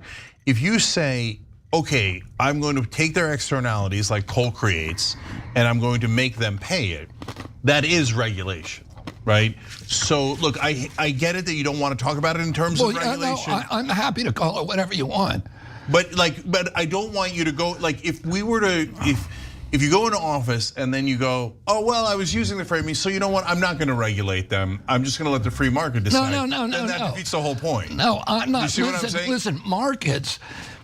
A market has to be regulated to do what it's supposed to do, which is, the free market. Capitalism is the greatest economic engine ever devised, but it has to be harnessed to its social purpose. Otherwise, it will gallop us down the road to oligarchy, to corporate kleptocracy, to aristocracy, and away from democracy. So every market works by rules, and what we want is we want to write rules that allow people to do well by doing good, rather than forcing them to do well by hurting other people. So every market needs rules. There is no market that does not have a set of rules. So if you have a set of rules that says that, you can make money by polluting the environment and you're allowed to externalize all those costs, there's going to be a race to the bottom and everybody's going to do that. But if you say to people, you can't pollute, but we want you to create energy, and we're not going to put a lot of regulatory problems. If you can figure out how to do that without hurting people, then you're going to see this ferment of entrepreneurial energy that our country is famous for, and it's going to solve these problems very, very quickly. So let's go to another form of deregulation that happened through the Supreme Court, where they basically said, you can just give whatever you want to politicians. And so that happened basically in 76 and 78 before Citizens United, and they, in my opinion, legalized bribery. And you see every chart diverge in 1978, worker pay flatlines, corporate profits go up, et cetera. So how do we get that under control? You're concerned about corporate rule, and as well as I am and our audiences for sure. But how do we stop the money in politics from buying off all these politicians? Yeah, I mean, you and I are agreed on this 100% aligned that we need a constitutional amendment because you can't do it because the Supreme Court is not going to let it happen. And just to give a little bit of history, which you're very aware of, we really lost democracy at another time in our history during the 1880s and 1890s.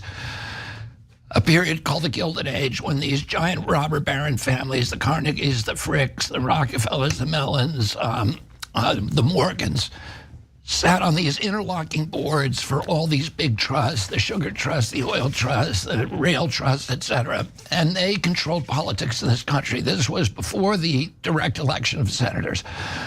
Those senators were chosen by their state legislatures, and it was very easy for these giant corporate behemoths to control the legislatures. It was said at that time that the Pennsylvania legislature was the only legislature that was not for sale because John D. Rockefeller owned all of them and wasn't selling any of them. So this is, and they were selecting the senators, they controlled the party, they were selecting the president, and we didn't have democracy. You had this confluence that I think we can take encouragement from today. You had a populist movement rising in the countryside. You had a progressive movement, which was Republican, rising in the city. The populist movement was Democrat.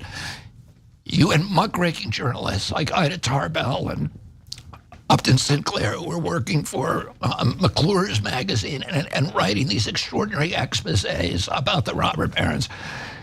And then you had Teddy Roosevelt, who came out of the oligarchy, but was not scared or intimidated by it. And at the beginning, after his election in 1903, we had the first passage of the income tax in this country. We had the direct election of senators. We had the 40-hour work week that was passed. We gave women the vote. We allowed unions to organize.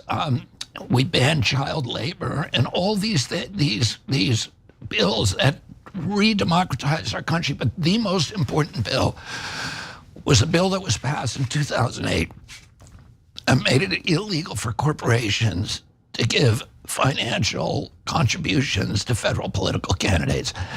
That law, more than any other law, turned our country back into a democracy.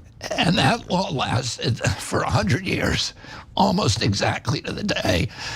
So this very business-friendly Supreme Court overturned it in the Citizens United case, and that Citizens United case is insidious because the court did something to imbue constitutional protection on federal political contributions. It said that a contribution of money is a form of free speech. You can't regulate it because that would be an attack on the First Amendment. It's insane. There's no other country in the world that has that rule, and it's destroyed our country. It has unleashed a tsunami of money that has made it, that has put government so far away from ordinary Americans. This presidential election, I've read that it's going to cost $15 to $20 billion. So President Trump and President Biden and the parties have to raise that money, mainly in $10,000 increments from the richest people in the country, and then they have to take all those people's phone calls. And that I think they're just glorified servants, to be honest. I mean, and it ranges from 10,000 to independent expenditures. They can get to up to $100 million per person. Yeah. I mean, it could be unlimited, but Sheldon Adelson has given $100 million twice to Donald Trump in 2016 and 2020. His widow now, Miriam Adelson, considering giving him another 90 to 100 They give it to the super PAC or two. They give it to a super PAC that then spends it for Trump. And then all of a sudden, Adelson's charges go away. They ban internet gambling because he has casinos in Vegas. And his wife gets Presidential Medal of Freedom, et cetera. So obvious and open bribery in not just in it's obvious. There's just, and it's not just Trump, Biden, corporate Democrats, corporate Republicans. Mitch McConnell raises $1 billion. Democrats go, of course he's in the tank for his corporate donors. Nancy Pelosi raises $1 billion from the same people, and they go, oh no, she's an angel. No, they're both in the tank for their donors. There's no question about it. So, but now when we talk about solutions, so you say yes amendment, Yes, corruption definitely exists. This is legalized bribery. Yes, amendment. We need an amendment to the Constitution. How about Article 5 convention, where so two ways to get an amendment. One is through Congress, but they got elected through corruption, so they're not going to say yes. The other way is to go through the states. We have to go through the states. And as president, I'm going to do that. I'm going to go to each one of the states and urge them to pass this law. And the implementation of that law is contingent on all the other states passing it. So there's no risk for the state until everybody else agrees on it. And I think it can get done. And I'm going to work very hard, because if we don't do that, we don't have democracy anymore. We do not have a democracy now, because the little guy in this country has absolutely no say in what's happening with his government. And I think that's part of the reason the rise in this violence and the polarization, et cetera. People know that they don't own their government anymore, that the system's rigged, it's rigged against them, and it's rigged to shift money upward and to, it's like a vacuum cleaner. All of these, the Fed and all of these, all of our laws and institutions are designed to strip mine wealth from the American middle class and send it north, And during COVID, it was kind of the shutdowns that we saw during COVID were kind of the coup de grace in the American middle class. They closed 3.3 million businesses with no due process, no just compensation. And, all of this, $4.3 trillion in wealth were shifted from the American middle class to this new oligarchy of billionaires.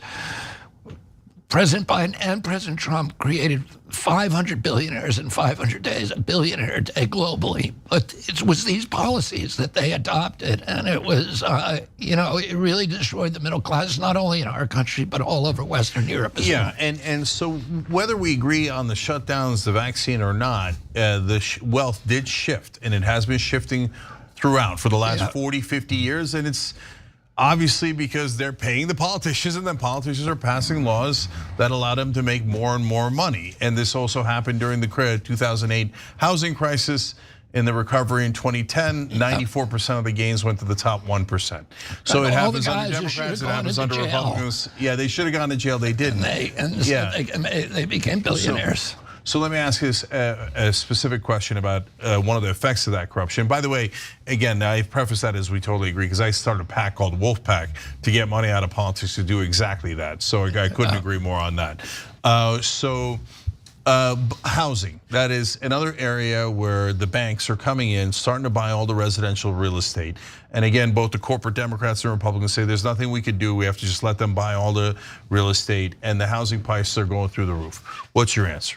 Yeah, I mean, just kind of state where we are. 2 years ago, the average price in the house was $223,000. The average price of a home, $223,000. Today, it's about $415,000, and the interest rates have gone from 3% to 7%. So a kid trying to get that house is it's out of reach, and part of the reason is just inflation, which is driven by this, basically the war economy and the war machine. And, President Biden and President Trump each running up $8 trillion. President Trump said he was going to balance the budget. And in 4 years, he spent more money than every president from George Washington to George W. Bush combined, 283 years of history. And that money, of course, they didn't levy taxes.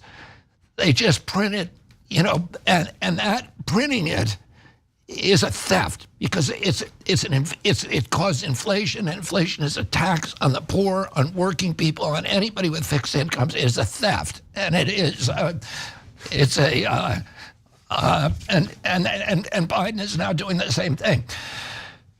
Oh, we have inflation, but the inflation in housing is different than anything else. It is exponential, and one of the principal reasons for that is you have these giant corporations, particularly BlackRock, State Street, Vanguard, also Fidelity, but those three companies which are the biggest corporations in the world, BlackRock, I think, is the third largest economy in the world. If you just look at,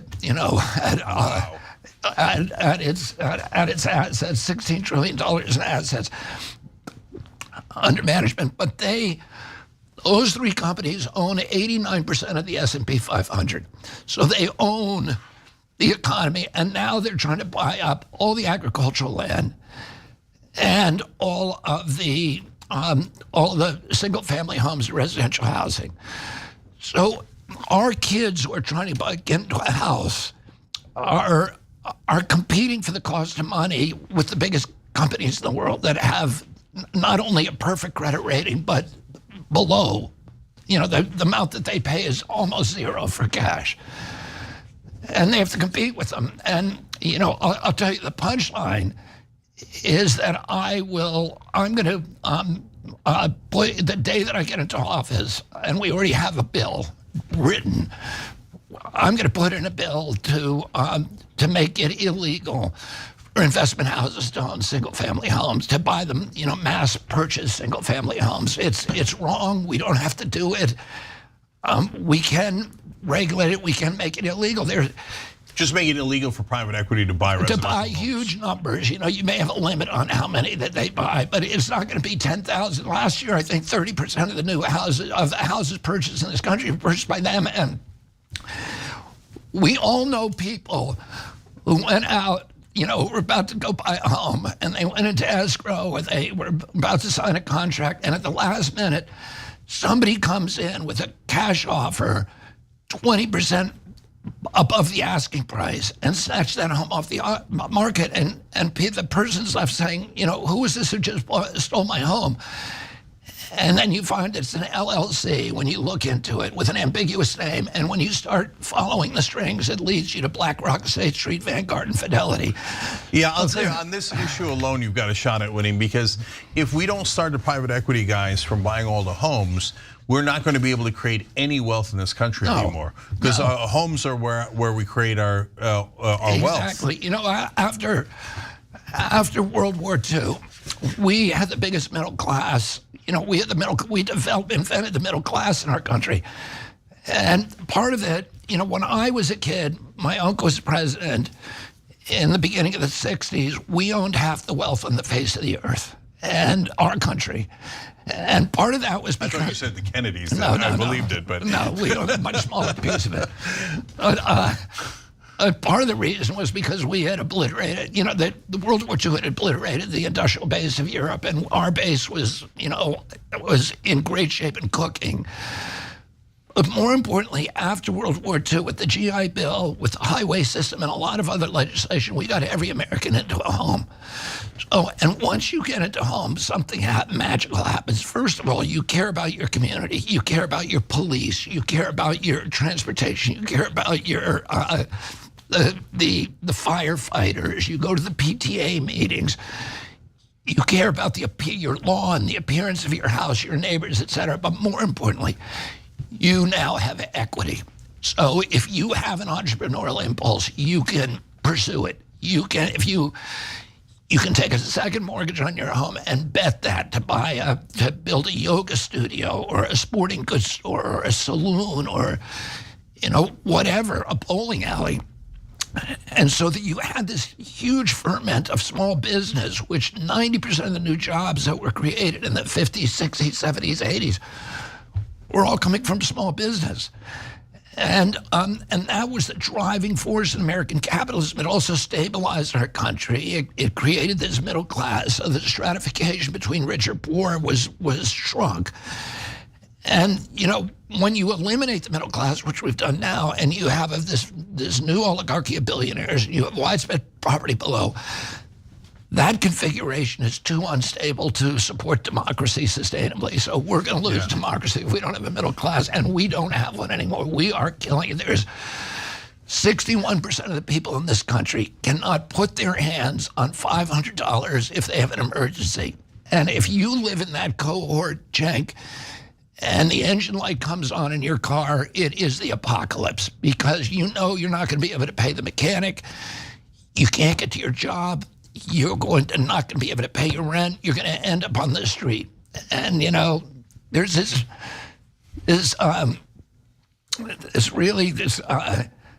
this great economist in San Francisco who's looked at homelessness, right? And like I always thought, you go to San Francisco and it's crazy there right now.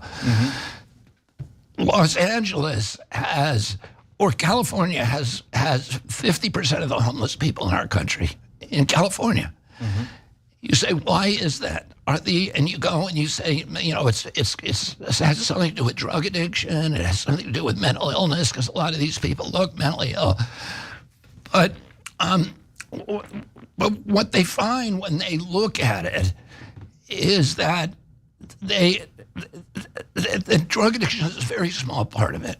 And a lot of people who are homeless are mentally ill, but they become mentally ill after they become homeless. You spend a couple of days on the grate, and you start to lose, your reality starts to warp. The one correlation is housing prices. The higher the housing price, and California is the highest housing price, the more homeless you are. So those people are just like every other American. They just had two flat tires at the same time, and you know they couldn't get into a home. So I think homelessness has a lot of range of factors, and meth skyrocketing has affected it. But overall, there's no question California has the 4 highest cities for housing prices in the country. All 4 are in California, and housing prices out of control in California, more homeless in California. But the main point is on the equity that we lose in our homes alone, we will be permanently serfs of private equity and bankers. We're going from an ownership society to a rental society, and when that happens, we go from being citizens to being subjects. It is a feudal model, it's a colonial model, it's the model we fled in Europe, and now we're bringing it here to this country. So, okay, now that we've done those agreements, back to disagreements. Okay, so as I see that, and I think on housing proposals, money in politics proposals alone, you've got me very interested, right? So then I look at your what you say about Gaza, and I want to tear out all my hair. Okay, so so help me try to understand what you're thinking here. You talk in such harsh language about the Palestinians, talking about bombing them to denazify them. Last I checked, you still were not for a ceasefire after 37,000 dead. You know, you talk of Palestinians oftentimes as terrorists. It's perplexing. So. Wait a minute, no, I don't talk about Palestinians as terrorists. I don't believe that. I consider myself extremely pro-Palestinian. And by the way, you know, my dad there was a Palestinian who was involved in the murder of my father. He didn't kill him, but he was involved in the ambush. And then my brother, and pled guilty. My brother then was hijacked by Black September, by the Palestinian group 5 years later, and his plane was brought to Yemen and blown up, and, you know, with the terrorists demanding the release of the person who was convicted of my father's murder. When Sirhan was convicted, my family wrote a letter to Judge Walker asking him not to apply the death penalty to Sirhan, and you know, as you know, I've been to meet Sirhan. I fought very hard for his release. And, you know, I go by facts. I don't go by passion. I don't go by prejudice. I don't go by pressure. I just don't see how, and I think Hamas is the villain. The Palestinian people are not the villain. Hamas is a terrorist group. It's a terrorist group that is committed to the annihilation of Israel. Hamas has been attacking Israel with rockets, 2,000 rockets a year since 2006. It ended the invasion October 7th. I can't conceive that any other nation in the world that if they were attacked in that way with that kind of savage brutality by a government or a group that has sworn to the annihilation of their country, that wants nothing else, that will not negotiate for anything else. I don't say how you leave them ruling Gaza and then try to rebuild it. And I want to look. I have a tremendous compassion for what's happening there now. You know, every death there is heartbreaking, and I think all of us feel that way. But it was not. It was Hamas. I blame Hamas, not Israel. So. Okay, yeah, well, see, that's where you're wrong, because not because Hamas is innocent. No, you blaming Hamas makes sense. They did October 7th. Everyone agrees, great sympathy to Israel, 1,200 people killed in sometimes a brutal fashion, 34 kids killed. So you go after Hamas, I agree with you, okay? But when Israel kills 30 times as many civilians, there's some point you can't keep saying, oh, Hamas made me keep killing all of your civilians. Golly gee, it was all an accident. I'm the most moral army on earth. I just happened to kill 30 times the number of civilians that Hamas did. And Hamas is a terrible terrorist organization. So at what point do you say, this isn't defending yourself anymore? All of Gaza is destroyed. We all have eyes, we have ears. You know, we say that about Biden. Democrats say, oh no, he's a dynamo. Brother, we got eyes and ears. We can see that the guy can barely talk and walk, right? The MAGA guys say, oh, Trump never lies. Brother, we got eyes and ears. The guy lies all the time. You look at Gaza, they leveled the place. It's gone. And like 85% of them are homeless now. At what point do you draw a line, Bobby, and go, God damn it, that's enough, stop killing them? I would draw the line when Hamas lays down its weapons and says. So if Hamas doesn't lay down their weapons, now innocent Palestinian civilians held captive by both the Israel occupation for 57 years, brutal occupation. Okay, hold on, and Hamas. Let's say Hamas. Let's say Hamas. Wait, no. Okay, so now, but Israel gets to kill as many Palestinians as they want for ad infinitum because there's still a couple of Hamas guys left. Well, how do we know when all the Hamas guys are gone? So are you okay with 370,000 dead as long as there's a Hamas battalion left? Number one, Israel is not occupying Gaza. Israel, okay, that's crazy. So, okay. Israel left Gaza in 2006 and Hamas took over Gaza in 2006. And but they don't control their borders, they don't control their water, their electricity, their power. Right, and well, first of all, their water comes from desalination plants that are local. Israel has provided fuel from those plants. Gaza, but Hamas blaming Israel for turning them into an open-air prison is like it's like the guy who kills his parents and pleads to the court for mercy because he's an orphan. But that's Hamas and Palestinians are different, though. You can ignore everything Hamas says, but the Palestinians are definitely occupied. Israel has been brutally oppressing them for 57 years. Wait a minute, Jay. I mean, are they free? They're not free, are they, Bobby? They're definitely not free. People in Gaza? Or Palestinians? Palestinians in Gaza and West Bank, not remotely free. But Palestinians, there are 1.3 or 2.3 million Palestinians in Israel. It's 17% of the population. And they have all the rights of anybody else in Israel. They can vote, they can serve on the Knesset, they can, yeah, but how about the 5.5 million that have no freedom? That are in the West Bank and Gaza Strip being kept in prisons for decade after decade after decade, using the excuse of, well, there's one Hamas guy that says Israel should be annihilated, so we're going to occupy 5.5 million of you. Well, there's always a jerk who's going to say, oh, I think Israel should be annihilated, I think this, and not only that, it's a greatly ironic argument that, hey, Hamas doesn't want Israel to be a state, and then Israel turns around and goes, I'm not going to let the Palestinians be a state. So aren't they worse than Hamas? Because it's not theoretical. They are literally preventing the Palestinians from being a state. That is what you say. Hamas is so terrible because they would prevent Israel from being a state. Well, Israel's already doing that to the Palestinians. Yeah, so the Palestinians have been offered a state repeatedly. In 1922, in 1930, are you gonna let me finish? All right, go ahead. Because you just went on a rampage. Go ahead. Okay. 1922, 1937, 1947, 1973, 1967, 1973. Each time they were offered, Israel offered them, the United Nations offered them, the League of Nations offered them, Britain offered them their own state in exchange for peace. 90% of the Palestinian mandate of Palestine was given to the Arabs. Only 10% was given to the Jews.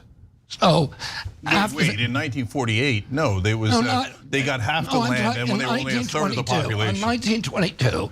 1922. Okay. Yeah, 1922. But Bobby, in 1922, it was all Palestinians. So it's like saying, oh, okay, we're going to take 10% of your land. Are you okay with it? They say, well, no, I don't want you taking 10% of my land. Well, then it became 50%. Now it's like nearly 75%. I mean, if you want to go back. But you the Palestinians sided with the Ottoman Empire, fought with the Ottoman Empire. Mufti al-Husseini, who was the head of the Palestinians, was running the Arab Legion in the Ottoman army. The Ottoman army lost the war, and its empire was broken up. Under Woodrow Wilson's pressure, the League of Nations said, okay, all of these lands of the Ottoman Empire that were once run by the Ottomans are going to be divided up and given to the local people who live there. The British came in and said, can the Palestinians and Jews live together in one land? First of all, the Jews had fought with Britain. They fought with the Allied powers. Mm-hmm. The Arabs had fought against them. When you lose a war, there's a consequence. Britain made a promise to the Zionists, you will get your own nation. They didn't give them everything they promised. They gave 90% of Palestine to the Arabs, and they left a little sliver, 10%, for the Jews. The Jews started their own nation in 1948. The United Nations approved it, but the Arabs said no. The Arabs were offered their country. The Jews were offered theirs. So listen, I'm not going to. Since then, all right. Yeah. So just let me finish. On numerous occasions since, Israel has offered with Ehud Barak, with Yasser Arafat, everything that the Palestinians had previously asked for, which was the 1967 borders, and incidentally, up until 1993. The official position of the entire Arab League and the Palestinians is that Israel could not have a state even the size of a postage stamp. But they do have a state, Bobby, right? And the Palestinians don't. And you want to perpetuate that injustice? No, but the Israelis have constantly offered them again and again. Let's have your state. We'll trade it for peace. No, okay. So look, I don't want to get into a giant debate about this because we could just debate it for hours. Yeah. I'll just say I just want to ask you two questions about it. Look, on the peace treaties, we can go back and forth. You say, oh well, we offered it. I say, yeah, if you come to somebody who says, give me half your house. And the guy goes, why should I give you half my house? No, I reject. You go, you rejected my peace treaty. Now I'm taking half your house. Now I'm taking 2/3 of your house. Now you're arguing again, because all of these things I can answer. So if you come on. Bobby, they started with 10%, now they got 2/3, and you're still saying not enough. Not enough. Squeeze the Palestinians more. Squeeze them more. So tell me, when do the Palestinians get a state? Can they do the same exact thing that Israel did? Say, go to the United Nations and ask for a state. Can they do that? Isn't that fair? Well, they gave them a state. They gave them Gaza, and they used. They didn't, Bobby. Look at it. They cut off the water, the power, the border. That's not a state. You know that's not a state. It's technically not a state. It's legally not a state. It's the reality not a state. It's come on. It's not in the reality-based world. You think Gaza controls its own borders? You think it controls its own water and power right now? Or can Israel obliterate it at any time that it wants? Can I answer that question? Or are you just going to start filibustering again? No, you're the guy. I'm asking you a question. Do the Palestinians ever get to have a state? Can they go to the UN and do the same exact thing Israel did? Okay, are you going to let me talk? Go ahead. Okay. You talk about the border. Well, Hamas, the day that it took over, began attacking Israel, sending commandos across, sending rockets across on civilian populations. A lot of people say, I've heard many times, that Gaza is the most densely populated place in the world. That's not true. That's not even close to true. Tel Aviv is twice as densely populated. Hamas sent 2,000 rockets a year onto civilian populations in Tel Aviv. Almost all, there's millions of Jews who live in bomb shelters because they're being attacked all the time. No other nation would put up with that.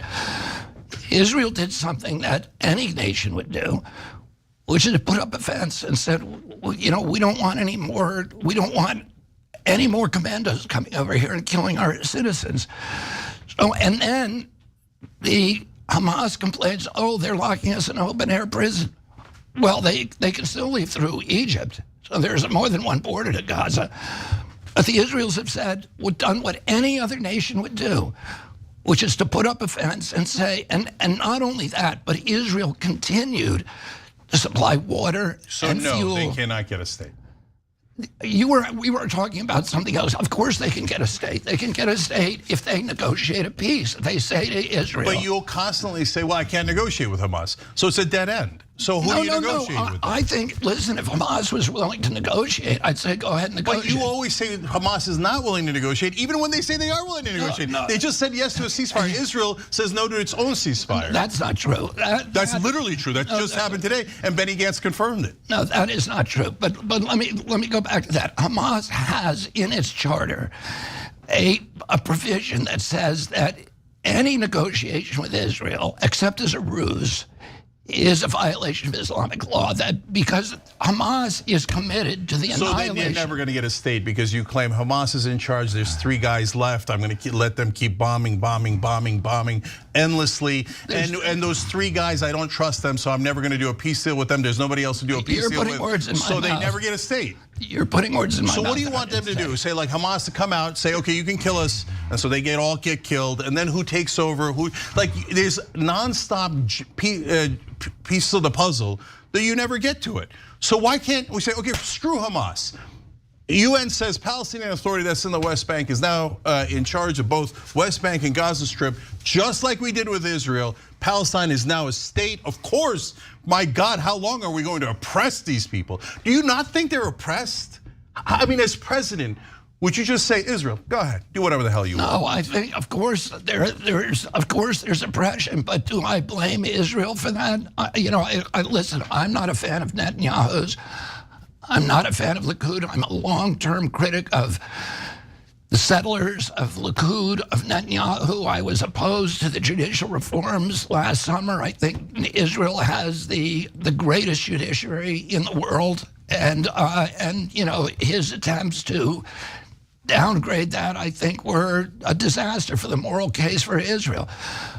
But I blame Hamas for what's going on. That's easy. Okay, I got you. We disagree on it. We're going to move on. So, okay, now one other thing that caused me concern that I wanted to run by you. So, and when you talked about the COVID vaccine, you said the Chinese and Ashkenazi Jews are less susceptible to it. So that caused me a lot of concern, Bobby, and I'll tell you why. Because you know that there's already building hatred at the time towards the Chinese, right? And so, the China virus is what Trump calls it, et cetera. And again, all the scientists say, no, it's not, it doesn't avoid the Chinese. And then Ashkenazi Jews, well, then that's a second thing that causes me concern, because then I say, wait, there's a lot of anti-Semitic tropes about how the Jews run the world, and if there was a virus that broke out and Jewish people are exempt from it and Chinese people are exempt from it and it came from China, that sounds really dangerous. So when you said that, Bobby, A, what did you mean, right? And do you get why people were worried about that statement? Like, whoa, that seems to feed into some thoughts that are not positive for the world. So tell us, help us out. I mean, this goes back to what you were saying at the outset, that the mainstream media reports things that I said with a certain spin on them to make them seem alarming or to make me seem crazy. So let me give you the context in which I made this, in which I had that discussion. I had a private dinner that was with some journalists, and it was under Chatham House rules. You know what that means? Chatham House rules, right? Yep. What does that mean? So I hear you, but at the same time, Bobby, let me finish. But you said it. Let me finish. No, you asked me a question, but go ahead. Let me finish. Yeah, I just wanted to, Chatham House rules mean it's off the record, that you're not allowed to report it. And we were talking about bioweapons and the growth of bioweapons, particularly with AI, and I'm deeply concerned. I just wrote a book about bioweapons, so I know a lot about them. And that there's a whole now science of ethic bioweapons that have been that are being developed by China, by Russia, and particularly by the United States. And I made the remark that that you could actually ethnically target certain bioweapons to attack certain races. And in conjunction with that, I mentioned an NIH paper that had just been published.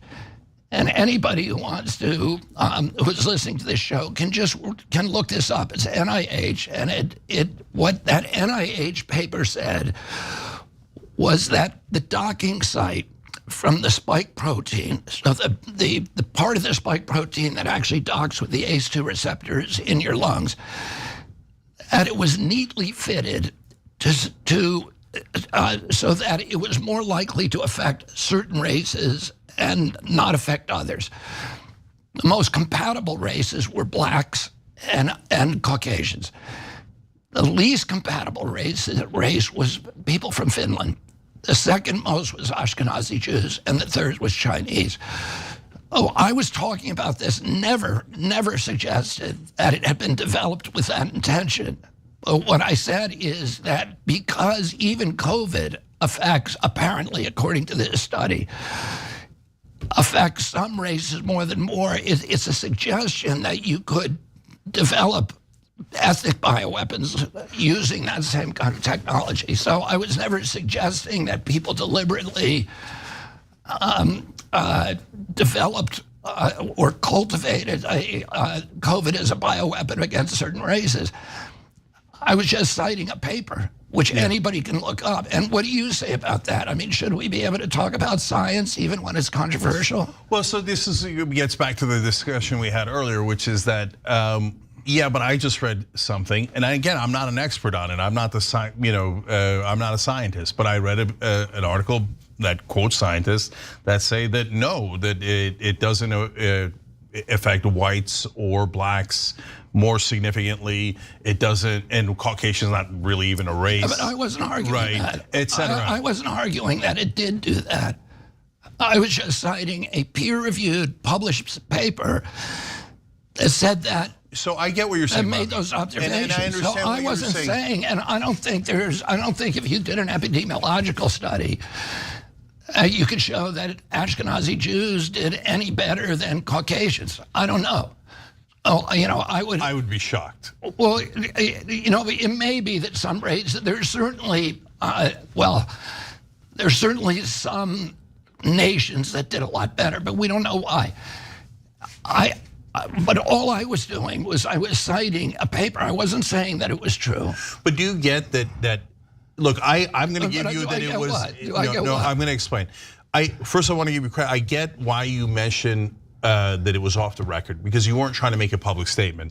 Exactly. And if you make a public statement, then it becomes more of I intended this or that. And everybody is looking for a blood libel to use against Jews. And if you say that publicly, there are bad people out there who will take that and run with it. So I wouldn't say it publicly. Okay, but that's what I was going to get at. I was going to say, do you get that if people think that that's the case, it's going to lead to dark paths? Yeah. Now, if it actually was the case, and we're studying it, and it turns out randomly it's it's Ashkenazi, it's Koreans, etc. We're going to have a conversation about that. I did it off the record. Right, we're going to have a conversation about that. But number one, it isn't, right? And number two, you acknowledge that if you just go out there without being absolutely sure of it, it's going to trigger those tropes. And well, yeah, but I wouldn't do that.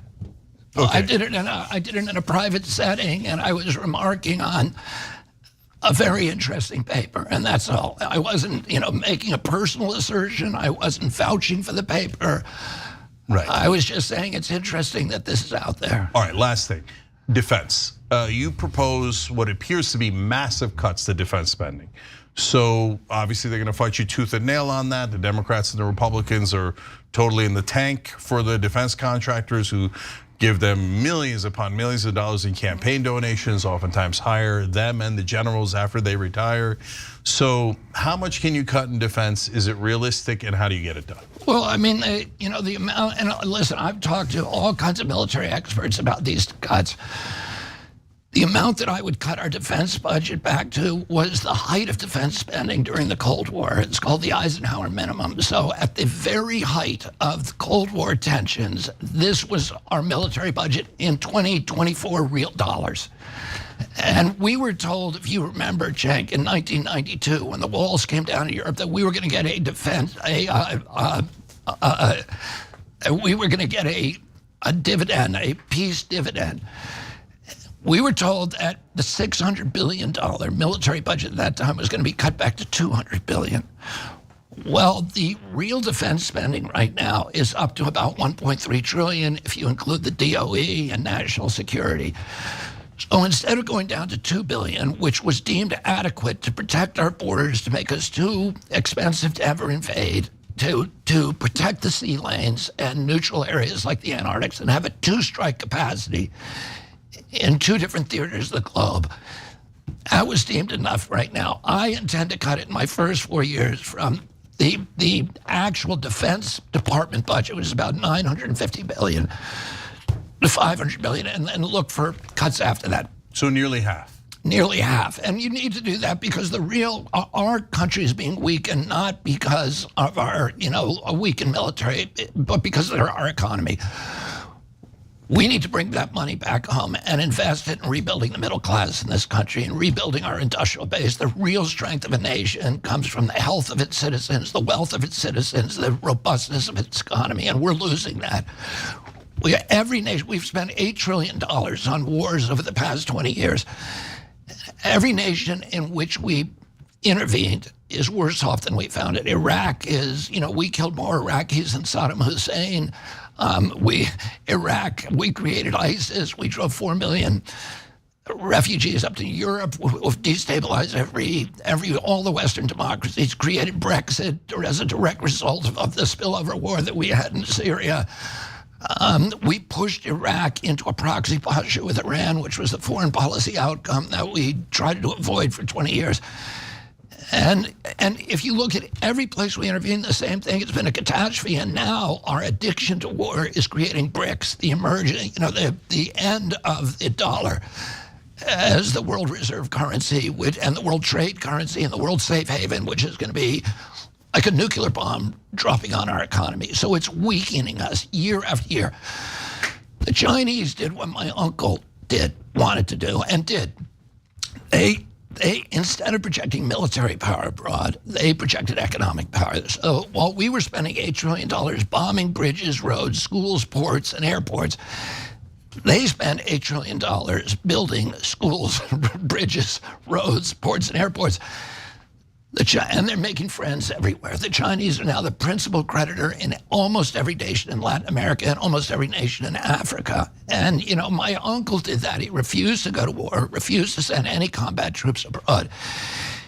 He said he wanted children in Africa, when they heard of the United States, not to think of a man with a gun in a military uniform, but to think of a Peace Corps volunteer, to think of the Alliance for Progress, USAID.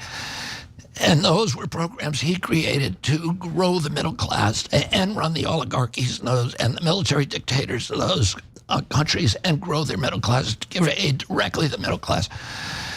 Today, there are more statues to my uncle, more boulevards named after him, more avenues, more universities, streets, and parks than in almost every country in Latin America, Africa, Asia, than any other president, and probably more than all other American presidents combined. And that is a good foreign policy, to have the world actually love you. And we're going to get that by projecting economic power abroad. The Chinese want world domination, but they spend a quarter to a third on their military budget that we do. They don't want a hot war with us. And I'm not scared about competing with them on the economic landscapes. It's going to be good for us. It'll be good for them. It'll be good for every country in the world. That's what everybody wants from us. And it will restore our moral authority as a nation, or restore our leadership. We're going to cut back by recognizing we live in a multipolar world right now. Most of our military spending is spent not for self-defense, but to dominate the globe. The Chinese have a base and a half abroad. The Russians have one base. We have 800. And each one is looking for a fist fight. So, we need to close those bases, bring that money home, spend it growing the middle class in this country. Well, that's very appealing. But you reminded me of one last thing. You mentioned your dad not killed by Sirhan. He was part of the night, obviously. He fired a couple of bullets, but the bullets, and I've seen you talk about this, that killed him come from the back, and Sirhan was in the front. The case you lay out is in my opinion, nearly indisputable. Then the question is, other than that particular guy, Cesar... Eugene Cesar, he was the security guard who was holding my father's elbow, who escorted him into the ambush, and then it appears that he fired the shots that killed him, the 4 shots that killed him. And I actually had a lot of contact with him just before he died 2 years ago. I was trying to go and see him in the Philippines. And he said he would meet with me for $10,000, and then he said, 20, and then 25, and it became clear that he wasn't, real. So, but other than that individual, who do you think was behind killing your dad and your uncle? I never do speculation that I can't, like, if you read my Anthony Fauci book, Cenk, I never say what was going on in his head, and I never say what was going on behind the scenes. I only record what I can prove. And I have 2,200 footnotes, and nobody's found any mistakes in it. Oh, I can't tell you who it was. I can tell you that, Eugene César, that Lisa Pease did the biggest book on my father, the most important book on my father's assassination. And she found that César identified himself as a CIA agent. Oh, he had top secret clearance. He worked for Lockheed. I think he worked for Boeing, and he worked for Hughes Aircraft. And he had gotten the job as a security guard just 2 nights before, after my father's schedule was released. And then he was the security guard that grabbed my dad in the ballroom, took him into the kitchen where he wasn't supposed to go, led him into that ambush, and he had his own gun pulled. He was seen by 12 eyewitnesses, never denied it. And he told the police that he had pulled it to shoot at Sirhan, but there's nobody ever saw that. Yeah. And the case is amazing because the bullets are about an inch from his neck, and they were all contact shots. They all left a carbon tattoo. So in each if he's a shot that he was trying to shoot Sirhan, and he shot your dad in the back of the neck, he's a very awful shot 4 times. Yeah. So, all right, well, maybe you get to solve that if you're president. I mean, that would be a hell of a thing. I mean, I imagine those are files you would want to take a look at to see what happens there. On that alone, that might be worth. Because no other president ever goes in and tells us what actually happened. So I'm going to have transparency. So I don't know if there's UFOs or not, but everybody's going to know whatever they know as soon as I get in there. And all these the government's not supposed to be keeping secrets in a democracy. Yeah.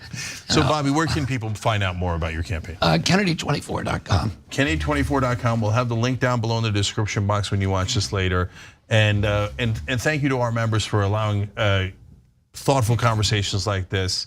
We can't do it without you guys. You can hit the join button below. We appreciate you on that. And for all of our members, I'm actually going to do an analysis of this interview with Nina Turner next. So stay around for the members only episode. But Bobby, thank you so much for joining us. Thank you for everything that you do. Thanks for really being such an eloquent protector of American values. And I love you because you have a really clear idea about what this country is supposed to look like. And I think we need to really remind Americans. I was at the Nixon Library and I gave a big speech this week, and I was really happy to see that they've got a $40 million program to start teaching civics in school again. And that was when I was a kid, there were 3 classes on civics that everybody had to take.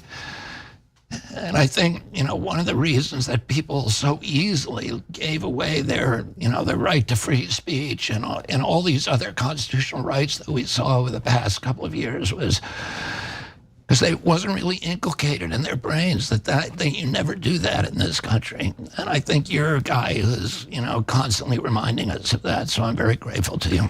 Thank you so much. And the parties and the media spend a lot of time dividing us, right? Next time we'll talk about how to bring everybody back together. Yeah, and then we'll have a 20-hour discussion on Gaza. We'll do both. We'll do both. Thank you, Bobby. Good Thank to you, see you, guys. Jake.